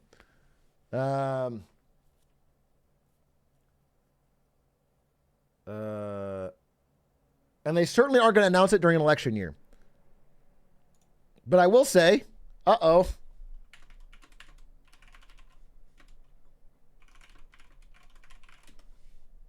3 out of 5 Americans think we're in a recession right now. Okay? So understand that, like, you're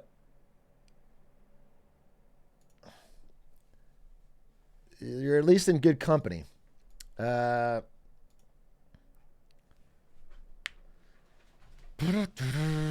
the Fed supposed to be independent? Yes. Are they in practice? No. Well, I mean, it's not like they can just, they jump at the first word from the president, but the presidents, all throughout history, from way back to Nixon, they can put a lot of influence. They can put a lot of pressure on the Fed. And the Fed, I mean, you can just look at their tendency to cut during election years. Or actually, specifically not to hike.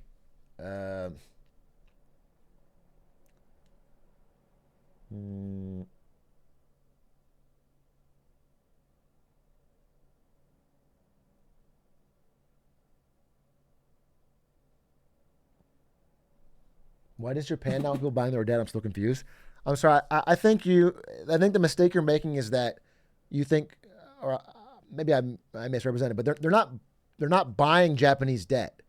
They're just borrowing Japanese yen. It's like going to bank and taking out a loan. It's not like Japan's putting out an IOU and they're not buying Japanese debt. That's what Japan would want. They're not doing that. They're in fact, to be honest, you know how I mentioned in Paint how sometimes when America can't get you to buy the IOU, they print the money and buy it themselves. You know, I mentioned that. Japan does that for every IOU they put out. Nobody buys Japanese government debt anymore. It's basically all monetized by that's what I'm saying. They're the canary in the coal mine. They're later down the road. Nobody buys Japanese government debt. It gives you no yield. It's fucking useless. They print the money and buy all of their own debt.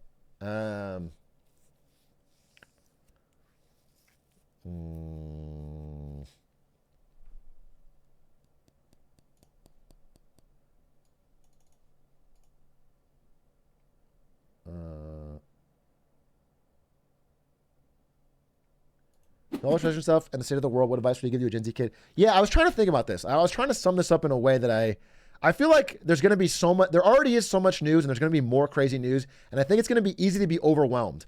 And my best advice is like to take the emotions down a bit. Understand you can only control what you can control. The world's going to happen around you. Take management of the little sphere of influence you have in your own life, and the best, simplest, and financial advice is to stay out of debt. To keep debt simple.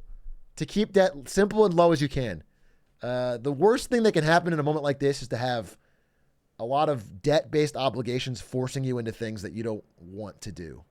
That's the best advice I can give. And I think, and again, I'm generally an optimist for the future, but I think our next few years are going to be crazy. I think we're at the end of a big debt cycle. There's going to be unrest and problems and political change and monetary change. financial change. I think it's all happening, and it's going to be spooky. But understand that most of it doesn't directly affect you. You worrying about it doesn't change anything. Being knowledgeable does help, but with no emotion. And don't forget to sports gamble.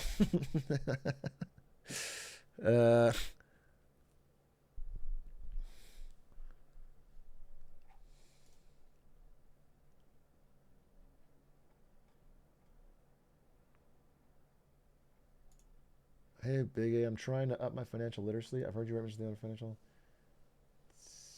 Times is a good publication. Yeah, if you're in the FT, that's great. Again, I think you can get news overwhelmed too. I mean, I like doing it now because it's kind of like part of my quote unquote job, if you can call this a job. But I don't know that I would consume this much news if it wasn't. I wouldn't read every day news about everything because it can stress you out. It doesn't help you. I don't know that it helps you so much. So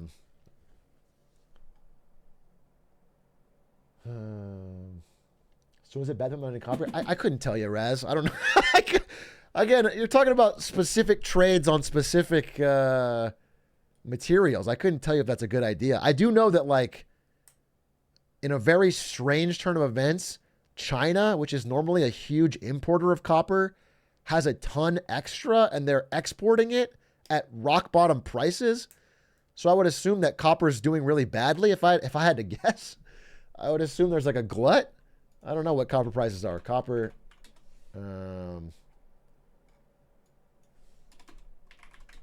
more copper for me to buy. Yeah, it's down. Oh, it's way down. Yeah. Did you know that going in? Yeah, I wouldn't buy copper, bro. Well, that's not bad, 6 months, but recently down. Yeah, but you know, again, now it might rebound. We don't know. I hate, like, short-term price speculation is impossible, and people always that's all people want to talk about is what's this going to do in the next few months. You're lucky if you can get a long-term multi-year trend. You can't.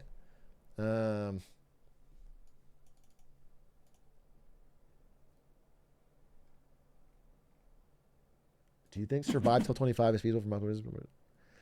Survive till 25 is what everybody is saying because in the United States, we have high interest rates right now, which means it's expensive to borrow money. And it's in September, they're going to start cutting. I feel pretty safe calling that. It's not a hot take. Things are already getting shaky. They need to cut. That's the next meeting. September is going to cut. Okay. They're going to start cutting by, if I had to guess, 0.5%. And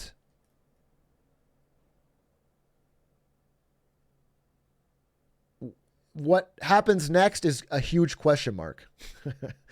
What happens next is a huge question mark. Some people are saying when we start cutting interest rates, inflation's going to roar back. That might happen, or it might not.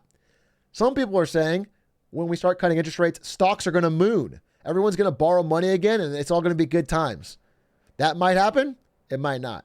Some people are saying it's too little too late, and we're going to cut, and nothing's going to happen, and things are going to slide way further, way faster, because people are going to realize that it didn't do those first two things, and they were counting on it. That could happen. It could not. We don't know, but September's going to be a big deal.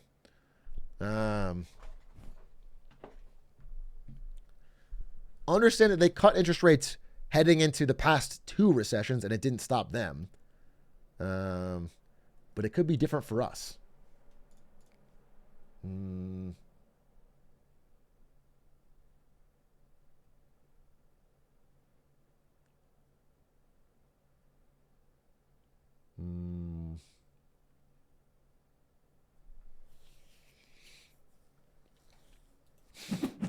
Hey, they are. I think when I'm explaining it, I don't go into the weeds of it, but it's mostly because people they're constantly rolling these debts over into the new interest rates. But obviously, when you take it out, it's fixed at the time you buy it. It's like when they raise it, it's not your old debt doesn't immediately go up, but you're rolling it over for new debt. Not to get in the weeds, but it effectively works the same. So what you're saying is we need Taylor Swift to do another world tour? I think we need to bring back NFTs, JPEGs of monkeys, a Taylor Swift world tour, AMC to the moon, GME to the moon. What's another 2121 things? What was your favorite part of 2021? We need to bring all that shit back. COVID. COVID lockdowns. You know what? Stocks were up when we had COVID lockdowns. Coincidence? Coincidence? No GPUs. The fact that you can buy a GPU means that stocks are in trouble. Okay? So we need to all put the masks back on.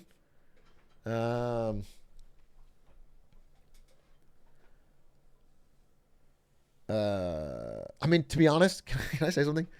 I don't want to get super political with this, but when I hear people say that they're super excited for Trump because of, quote, the economy, I literally think that is their only line of reasoning. It's like, hey, he was there in 2019 when burger was cheaper. So if we just put the picture back the way it was, it'll bring everything back. I legitimately think that's the only, like, I don't think there's any more depth to the idea than that. There's not like anything he's talking about doing. Cause, listen, I was critical of both Kamala and Trump in that presentation, but nothing Trump has talked about doing would be good for inflation. That's just if he's not. It's like versus someone who like Kamala doesn't seem to know about inflation other than the definition, and then his plan seems actively bad. So it's not two great choices, I'll tell you that. But I just love that he always talks about solving it quickly. No matter what the problem is, he's always like, we'll fix it, and we'll fix it quickly. All right. It might be harder than that, bro.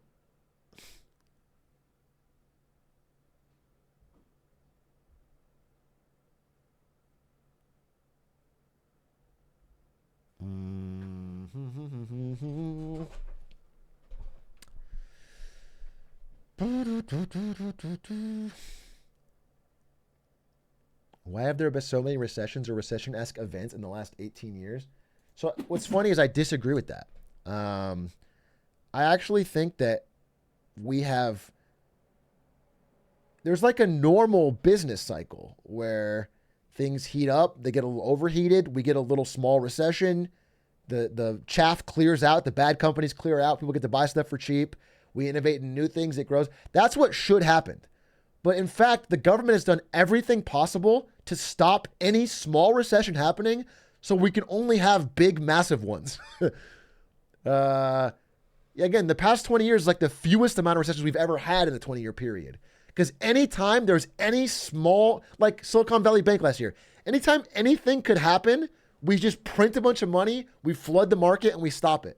And all that does is stop any bad company from ever dying. It stops rich old people from ever losing money on anything. They're always bailed out. Like their housing, no matter where they buy the houses, the price will always go up. Whatever stupid stock they buy, it'll always go up.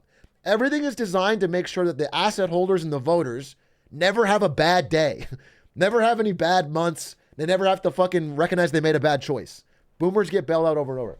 So I in fact think it's the opposite of what you said here, where we've had too few, if anything. If you let them happen as they come, they're relatively minor, and some people lose money, but it allows young people a chance to buy things for cheap and start the growth again. We haven't had the cycle. We've disrupted the whole cycle.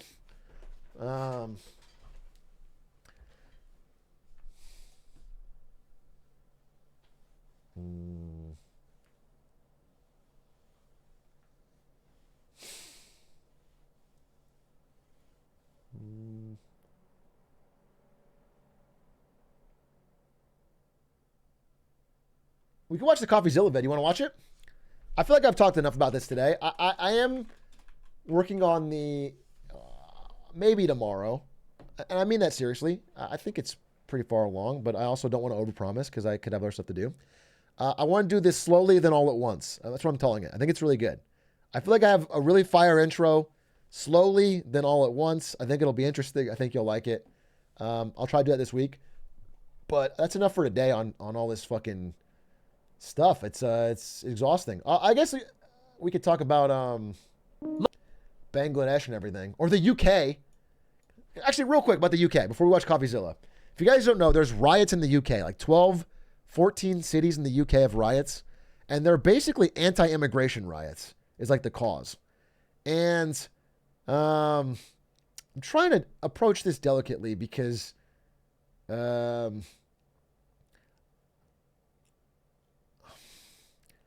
do I?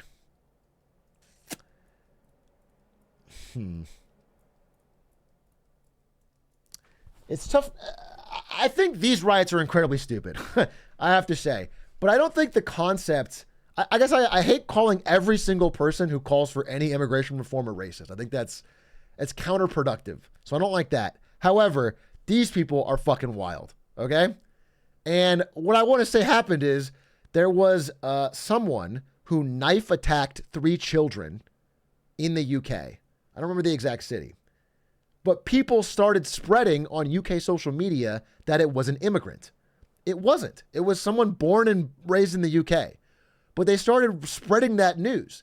And then that went viral, and it kicked off this whole fucking riots against immigrants where people were literally going to hotels that had refugees in them and ripping down the door and trying to drag them out, which is fucking insane.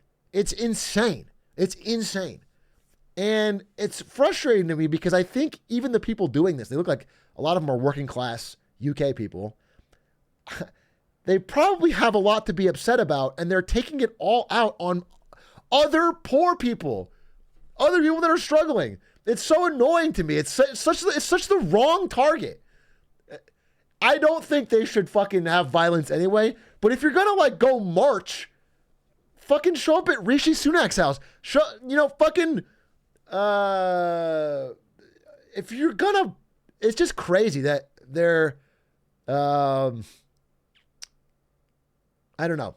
I found it to be very, very disappointing and bad.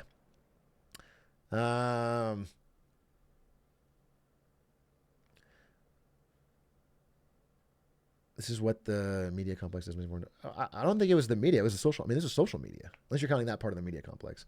But it just went viral that it was like, and then people responded to that, and now I think they're just generally upset, and they have a right to be. Again, as we've seen, the number one export from the UK right now is YouTube videos on how bad the UK is doing. That is the number one UK export. British people are all making videos about how bad the UK is doing, and they're all getting 1 million+ views. Okay? We understand. It's fucking bad. And if you're an average citizen in the UK, you're angry for a variety of reasons that you don't fully understand. But it's crazy. It's just crazy that like every time somebody finds a way to be like, you know what the real problem is?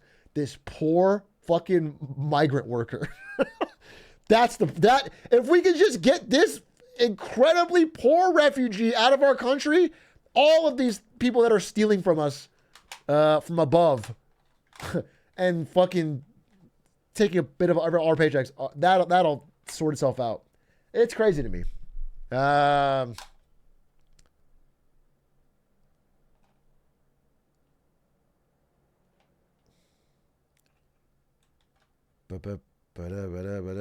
Is it possible that both can be true simultaneously? It's a very dangerous line of thought. It can be true that, and this is like where you get pushback, but I'm just going to say, because I truly believe it, completely unchecked immigration does lead. I mean, there's a great, I can't remember if it was Teddy Roosevelt or Truman. I can't remember which president said it, but it was basically saying if we don't have some sort of like assimilating immigration process, we will end up as a nation of feuding tribes, just based on human psychology. If we have a bunch of people with no shared communal spirit, they will eventually, and that is 100% true. I believe in that. However, I think immigration is often used as a scapegoat actually, I know it is used as a scapegoat constantly for things it has nothing to do with. It is constantly used as a scapegoat for the reason your fucking paycheck is smaller, or why groceries are more expensive, or why housing prices are up, or where all of this, it's not, it is not the reason.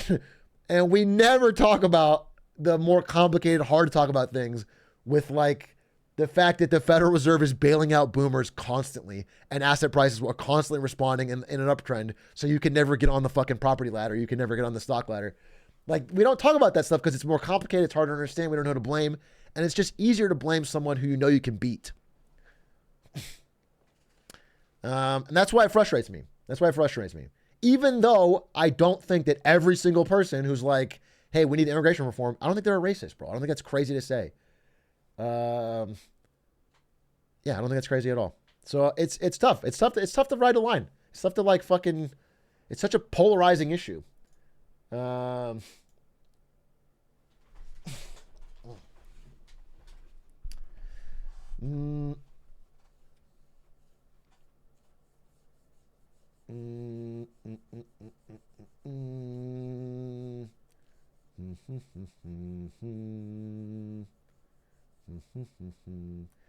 do you explain the social decay, though? Social decay is a product of a low trust society that is probably a product of getting scammed constantly. Well, we're fucking constant marks. Every fucking thing is trying to scam us at all times.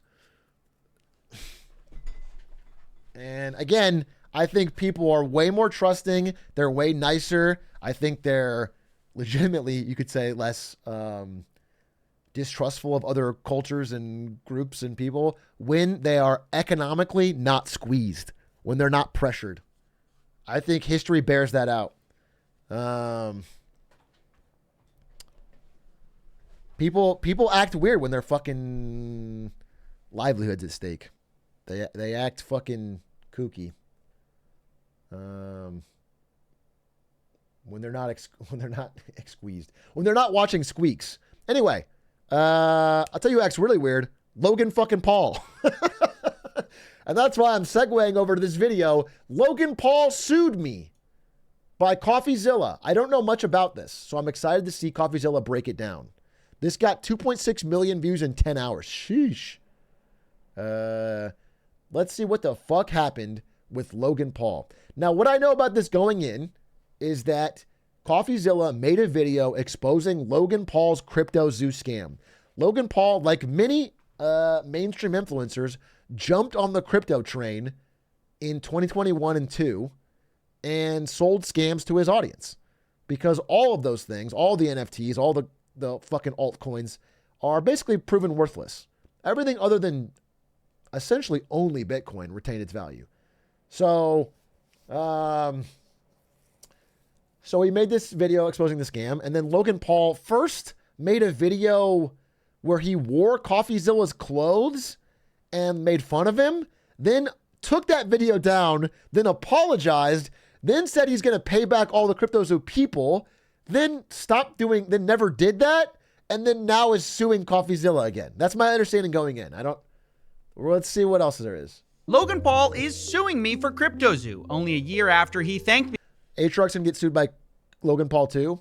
You can't understand. There's nothing better for a financial YouTuber's career than to get sued by Logan Paul. I'd get a fucking 5 million view video out of it. Please sue me, Logan Paul. Nothing could make my day more.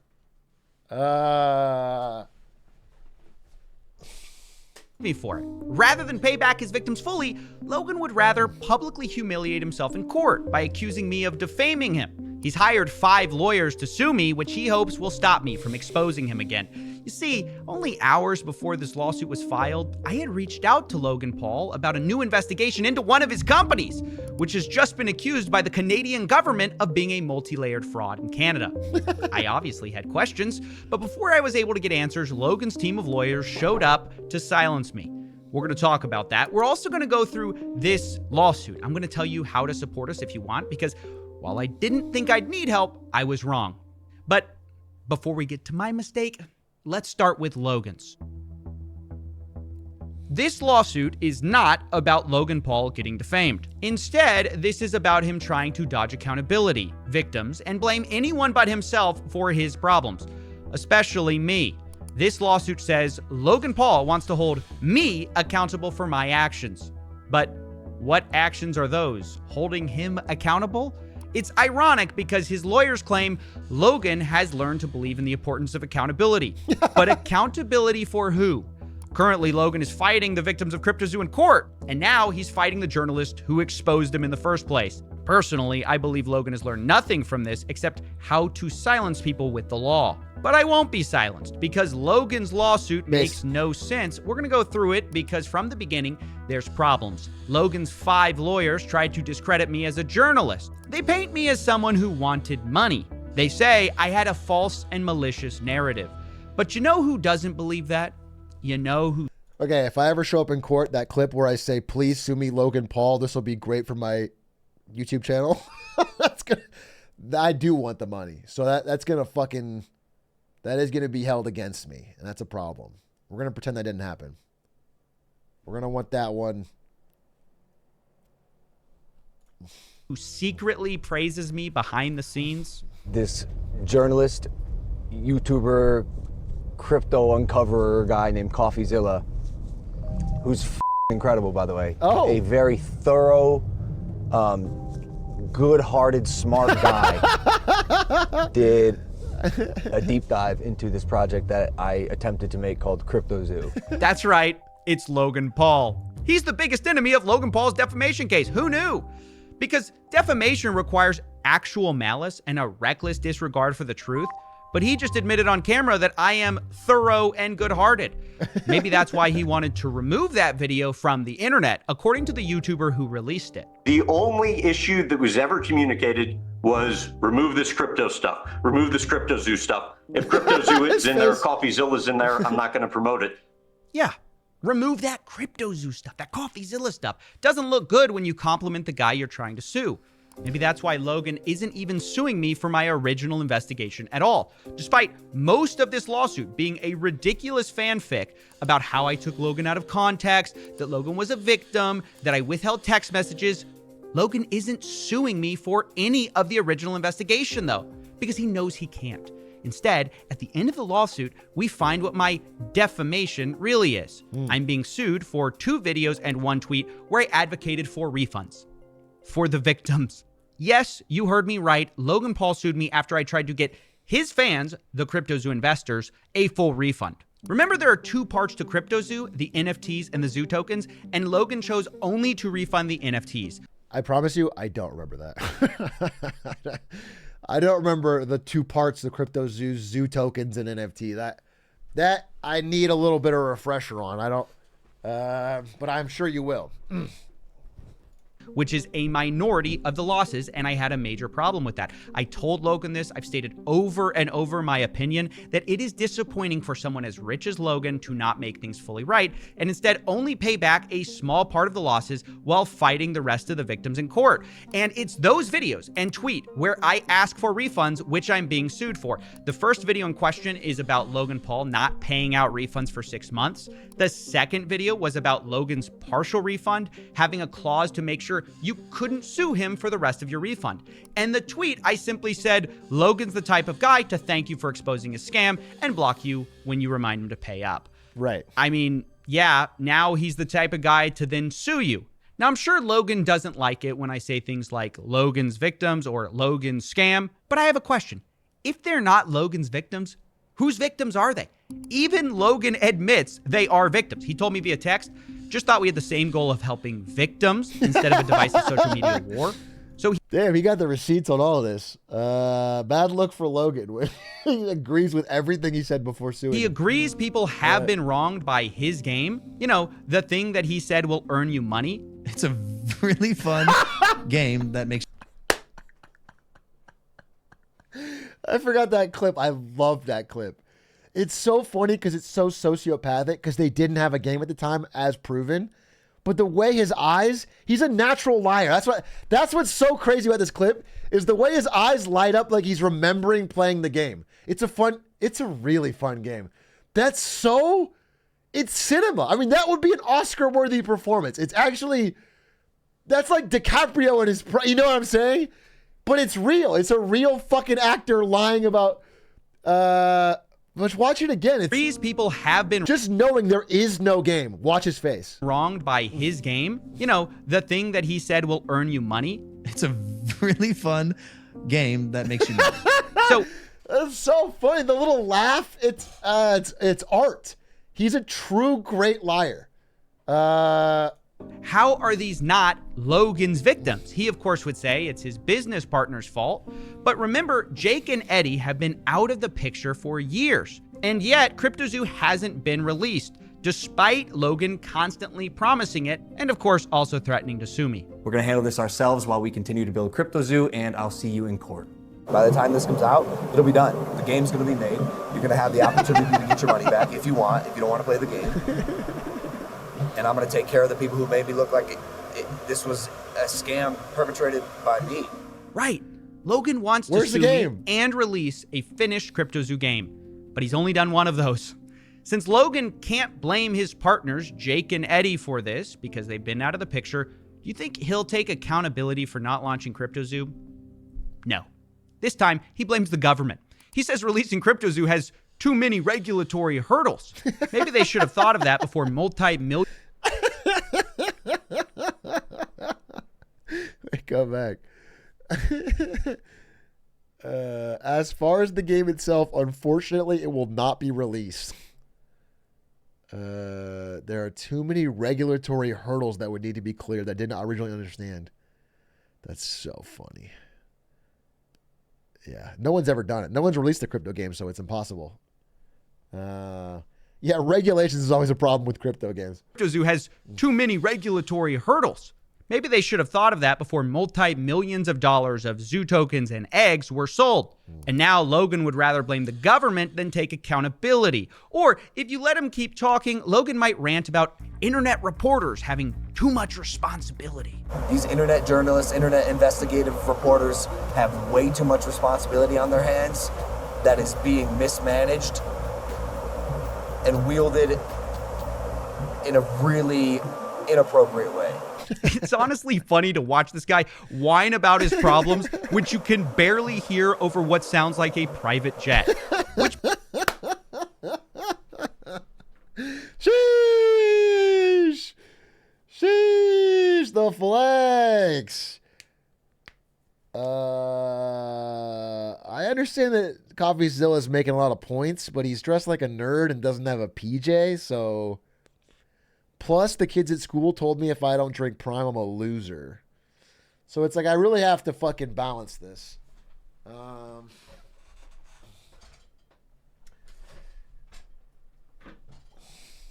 He does have cool suspenders, I'll tell you that. Which brings me to another problem Logan has. Part of any defamation case is damages and proving someone has harmed your reputation. But isn't Logan richer than ever with Prime? And did he have a reputation to harm? His lawsuit shows comments calling Logan a scammer, possibly to suggest he's been hurt by my videos, but you have to have a reputation to lose one. And by the time of my reporting in question, Logan Paul was already accused of participating in multiple crypto pump and dump schemes. That article does not reference my work. So Logan had already had a reputation as a scammer before my investigation, at least if you believe their allegations. So this lawsuit from beginning to end is groundless, meritless, frivolous, and Logan knows that because behind the scenes, in clips he didn't want to get out, he's saying I'm thorough and good-hearted. But in public, he wants to sue me, silence me, and cost me money, because that's the one department where we both know he's got me beat. We might have facts, we might even have evidence, but he's got all the money and the lawyer. I also want to say he could probably beat you in the ring. I just have to be fair. I 100% think he's a fucking asshole, but I do think I wouldn't challenge him there, is all I'm saying. I wouldn't pull an Elon Musk and try to challenge a fight that you... But if you want a tag team, let's do it. I'll jump on his back and grab him like this, and then you try to kick his nuts. We'll go for a dub. What if Coffee secretly ripped? It'd be so bad. I mean, listen, I want to tell you that my dream world is a world where they settle this in the ring. Coffeezilla takes off the suspenders. He's fucking jacked. Like, just insanely rippling muscles. Beats the shit out of Logan Paul. Both Paul brothers 1v2, actually. Yeah, that'd be the dream. That's my fanfic that I've been writing, but I can't seem to get anyone to publish it. He's got like prison tats. Coffeezilla has prison tats all over his chest. Lawyers. And this is where I have to get to my one embarrassing mistake in all of this. See, my defense against rich people like Logan Paul is media insurance, for frivolous lawsuits. So when I was sued, I immediately called my insurance company to file a claim so I wouldn't have to pay for it. But they told me they're not going to pay. They're trying to get out of covering us using lawyers in fine print. It's a long story that I will be explaining on my second channel because insurance underwriting is very boring.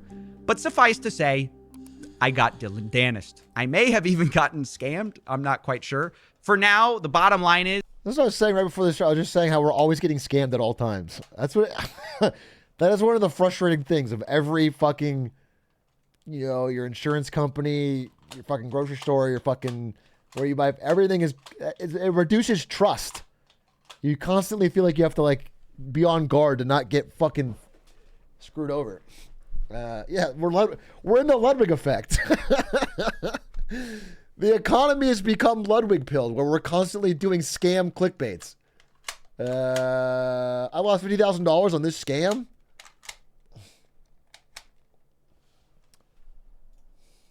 We have to fight Logan with our personal funds, which means I need to ask for your support. If you want to help and are able to help, there are two ways to contribute to our fight against Logan Paul. One, you can join our Patreon, which supports the channel. Or you can buy exclusive merch at Coffeezilla.store, where we just released the Coffeezilla defense drop. That's right. Life hands you lawsuits. You get rejected by your insurance. Make merch. So here's the deal. These shirts will be available for pre-order for only the next 14 days. And 100% of profits we make from selling them will go to this lawsuit. If for some weird reason there's money left over, it will be dedicated to future legal costs for this channel. I just want to let you know they're available, and it's a cool way to support the lawsuit while also getting something in return. I didn't want to just set up a GoFundMe. So if you want to do that, just know pre-orders take a few weeks to get done because we make them after you order. And remember, you have 14 days. I can't wait to get sued by the owner of the Enron copyright and then sell Enron hats to pay for my defense. Gonna be based. And you can get that at Coffeezilla.store. I'll link that below. It's Coffeezilla.store. All right, now we're going to shift gears and talk about the final part of this lawsuit. Why did Logan Paul sue me now? It's been over a year since he apologized and thanked me. Thank you, Coffeezilla. I am very grateful for your work and your investigation. And I mean that. Thank you, bro. It might seem strange. I've got some fun facts for you that may or may not be related. Those clips are so bad when you're trying to sue for defamation. It's so funny. Do you know, 6 days before the lawsuit, I had featured Logan Paul in a teaser for a video. Did you know 21 hours before the lawsuit, I had texted Logan for comment? Did you know I told him he had 24 hours to respond, and Logan sued me 3 hours before the deadline? Yep, that's right. Logan's lawyers then threatened me in that lawsuit email that if I report on this new story, Logan might hold me accountable. And Logan's definition of accountability seems to mean he'll sue me, which is why I believe this lawsuit was not designed to win, but to shut me up, to threaten me, using Logan's wealth and a federal court system without anti-slap to send a message. Do not tell that story. Of course, I don't believe that's the only reason I was sued. Clearly, Logan wanted to sue me for a while, but I believe this new investigation played a role in pulling the trigger. That makes Maybe sense. Logan's team will deny this. Maybe they'll say it's coincidence they sued 3 hours before a deadline. Maybe it's coincidence I announced a story about Logan 6 days before, and maybe it's coincidence that Logan's lawyers threatened me about this new story while suing me for the last story that I hadn't discussed in 6 months. But I don't think so. Either way, when someone threatens new reporting in a lawsuit about old reporting, the effect is the same. So, What was this new story? Well, it's partly about a Canadian law enforcement investigation, and it's partly about something I told Logan to help him. Yes, believe it or not, I tried to help Logan Paul. To explain, we need to go back to when CryptoZoo first got exposed. Logan said he was going to sue me, but got backlash. So he called me to apologize. He said he was wrong and wanted to make things right. I made it clear refunds are the absolute right move going forward, and to my surprise, he agreed. 100%, man. We're on the same I love the fist bump. page. But we weren't. Logan now doesn't use the word refund. He calls this a buyback. But at the time, I need you to understand, I thought Logan was going to announce a full refund. So I began trying to help him. And dare I say, I was even nice to the guy. You can see that I tried to offer people who might be able to trace blockchain damages to refund people.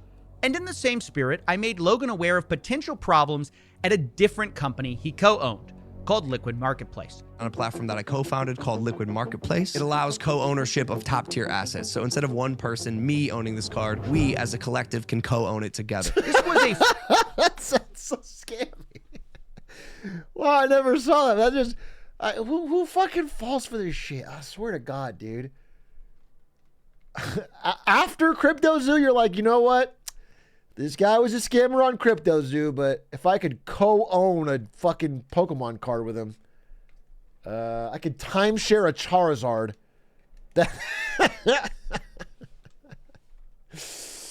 fractionalized collectible platform where Logan sold things like roughly half of a $5 million Pokemon card. The idea was you could buy tokens that represented partial ownership in rare collectibles.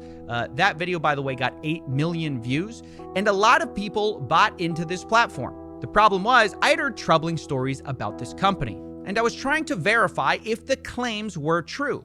So I had gone to the CEO, Ryan Bahadouri, to ask him questions, but he kept dodging meetings. And I don't mean he refused meeting with me. I mean, we would set up meetings and then he did not show up. So I was troubled. And I brought this up to Logan. I figured if he's going to make one company right, make them all right. Otherwise, it might come back to bite him. I mean, can you imagine the disaster if another one of Logan Paul's co-founded companies was discovered to have scammed his fans? Hypothetically, that would be a very bad look. So I'm thinking, while he refunds CryptoZoo, Logan can push the CEO to talk with me, and I can figure out the truth.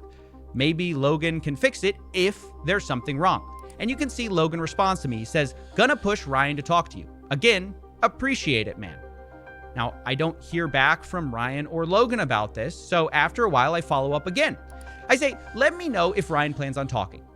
A lot of nasty stories still out there about Liquid Marketplace, embezzlement, etc., and he's dodged meeting me already once.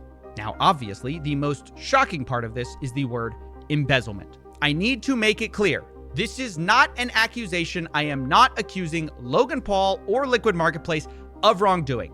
I brought it up in our texts because it is my job to investigate unverified claims. That's the whole point of me wanting to meet with the CEO, but I was stonewalled. Logan never replied, despite me reminding him again via email 5 months later that I wanted to talk to Ryan about, quote, embezzlement and, quote, potential fraud. Once again, not accusing anyone of wrongdoing. I'm simply doing my job at the time to chase down rumors and unverified claims. Without concrete proof, I would have never talked about any of this. But on June 19th, 2024, things changed because the Ontario Securities Commission revealed a Liquid Marketplace investigation where they accused Liquid Marketplace of being a multi-layered fraud, taking in $2.7 million from the sale of these fractionalized collectibles. The platform allegedly did not do exactly what it promised. Some of the blockchain tokens did not even mint. But even worse was the allegation that approximately $3 million was misappropriated from $10 million they raised of investor funds. This is a very similar claim to the one I had tried to verify. Ryan Bahadouri, the guy I tried to speak to, was accused of, quote, making hidden payments to shell corporations without any legitimate business. Well, that's just good times. You can't blame someone for making hidden payments to shell corporations. That's the most fun part of being a businessman. Do you know what I'm saying? If you don't get to do that, what's the point of even having the job? That's for the vibes. Who among us? His purpose, as were two other of the founders. And Ryan was accused of, quote, using company credit cards to buy high-end fashion, expensive jewelry and watches, personal health, and luxury spa services. If only there was someone who could have investigated this sooner. Now, it is really important to say Logan Paul is not accused by the OSC. Only 3 of his co-founders and his company is. But given the history, I had questions. After all, Logan's promotional video about Liquid Marketplace is still up. And the reason many people cared about Liquid Marketplace at all was arguably Logan Paul. So here were my questions. And as I read this, it's important to correct. I say Liquid Marketplace got accused of embezzlement. Technically, the OSC alleged misappropriation of funds. Those are similar. They're not the same. So I wanted to correct that. But here's what I asked. Quote, did you take any action on hearing these allegations over a year ago? Did you get approached by the Ontario Securities Commission? And is it true that Liquid Marketplace lied about their claims of insurance, appraisals, and co-ownership as the Ontario Securities Commission alleges? You can see I gave him 24 hours to respond. Dude, it would not surprise me if that company did not take the money and create an actual tokenized tracking of the prices of those cards and collectibles and instead just put it all into a bank account and then guesstimated. You know what I'm saying? I would 100%, that would not surprise me one bit. That would seem so normal in the crypto space. Respond on June 26th at 2:03 p.m. And I was promptly sued June 27th at 11:28 a.m. with roughly 3 hours to spare. Now I want to be clear. I don't know the answers to the questions I sent. Yeah, I mean, if you look at FTX, which is the biggest, or second biggest crypto exchange, and how all of their fucking financials were run on like a poorly made Excel spreadsheet. It's like they were just randomly buying things. They had no track. Like I would 100% believe that this fucking startup didn't track shit.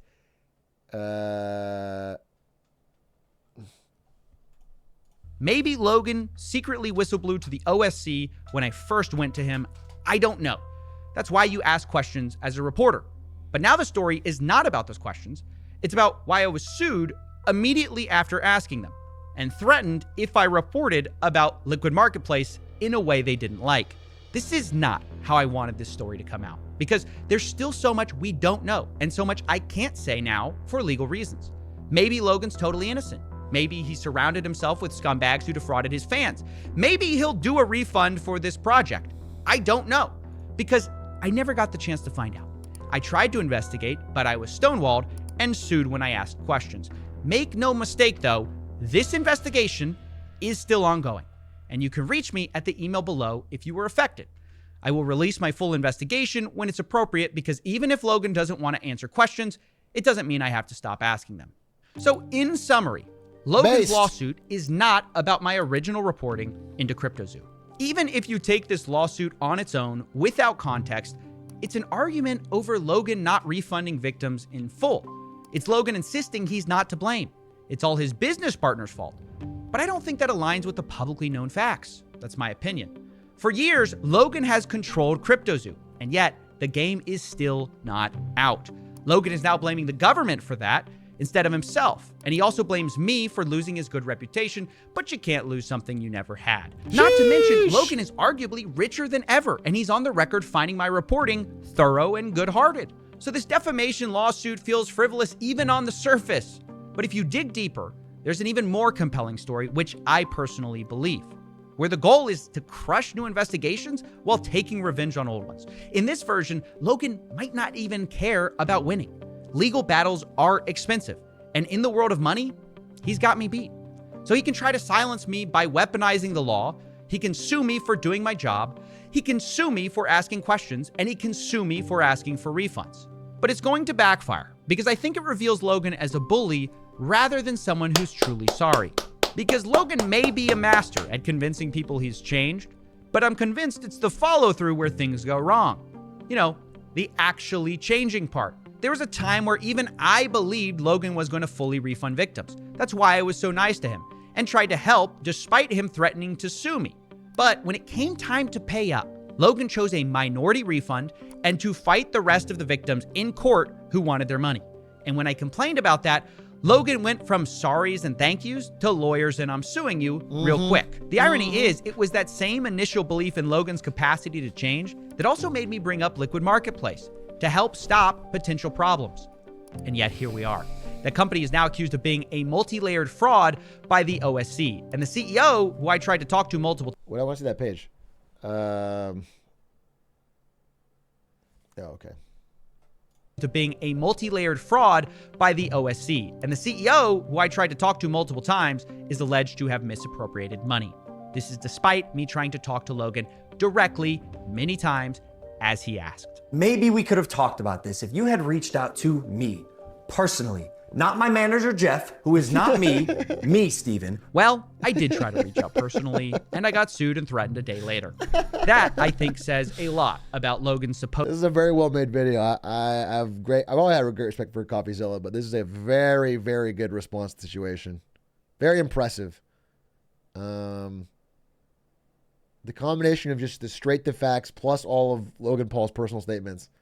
Really well weighed. I really wish him the best in this lawsuit. I'll definitely support through his platform. Supposed change and his belief in accountability. Maybe the person he really believes in accountability for is not himself, but me. Specifically, when I try to get accountability from him. If you want to support this lawsuit, the best way is coffeezilla.store. You have 14 days. Or you can support on Patreon. Thank you for listening and have a nice day. Yeah, great video. Wish him the best in that fight. I think the facts are clearly on his side. Tough to say what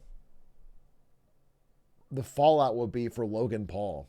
It's not like anyone didn't know he was a scammer, and it seems like his audience of kids doesn't care. And he's such a apparently damn naturally gifted wrestler that anytime he's in public hot water, he can just go on WWE and wrestle, and then everyone loves him again. So it's fucking stupid, but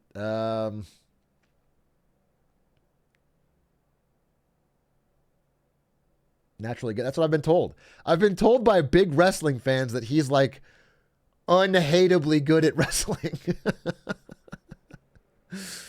Which is he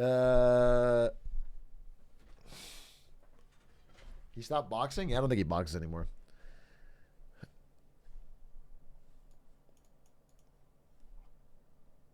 He's great, unfortunately. I fear he's great. He's like Trump, but instead of golfing, it's wrestling. Yeah.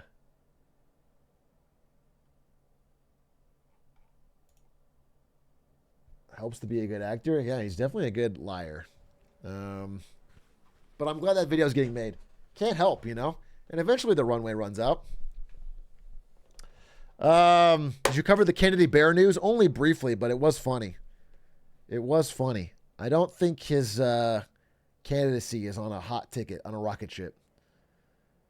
I'm excited to see what the VP pick is in the next, by tomorrow we should know.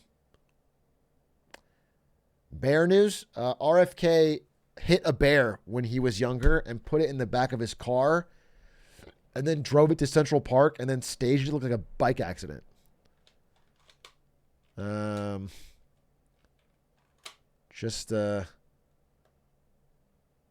years ago? Yeah, well, yeah, I'm not saying he was young. I said younger. 10 years ago.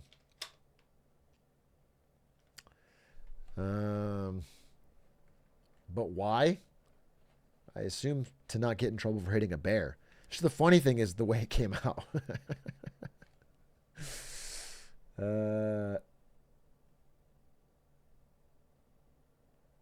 Yeah, he told the story.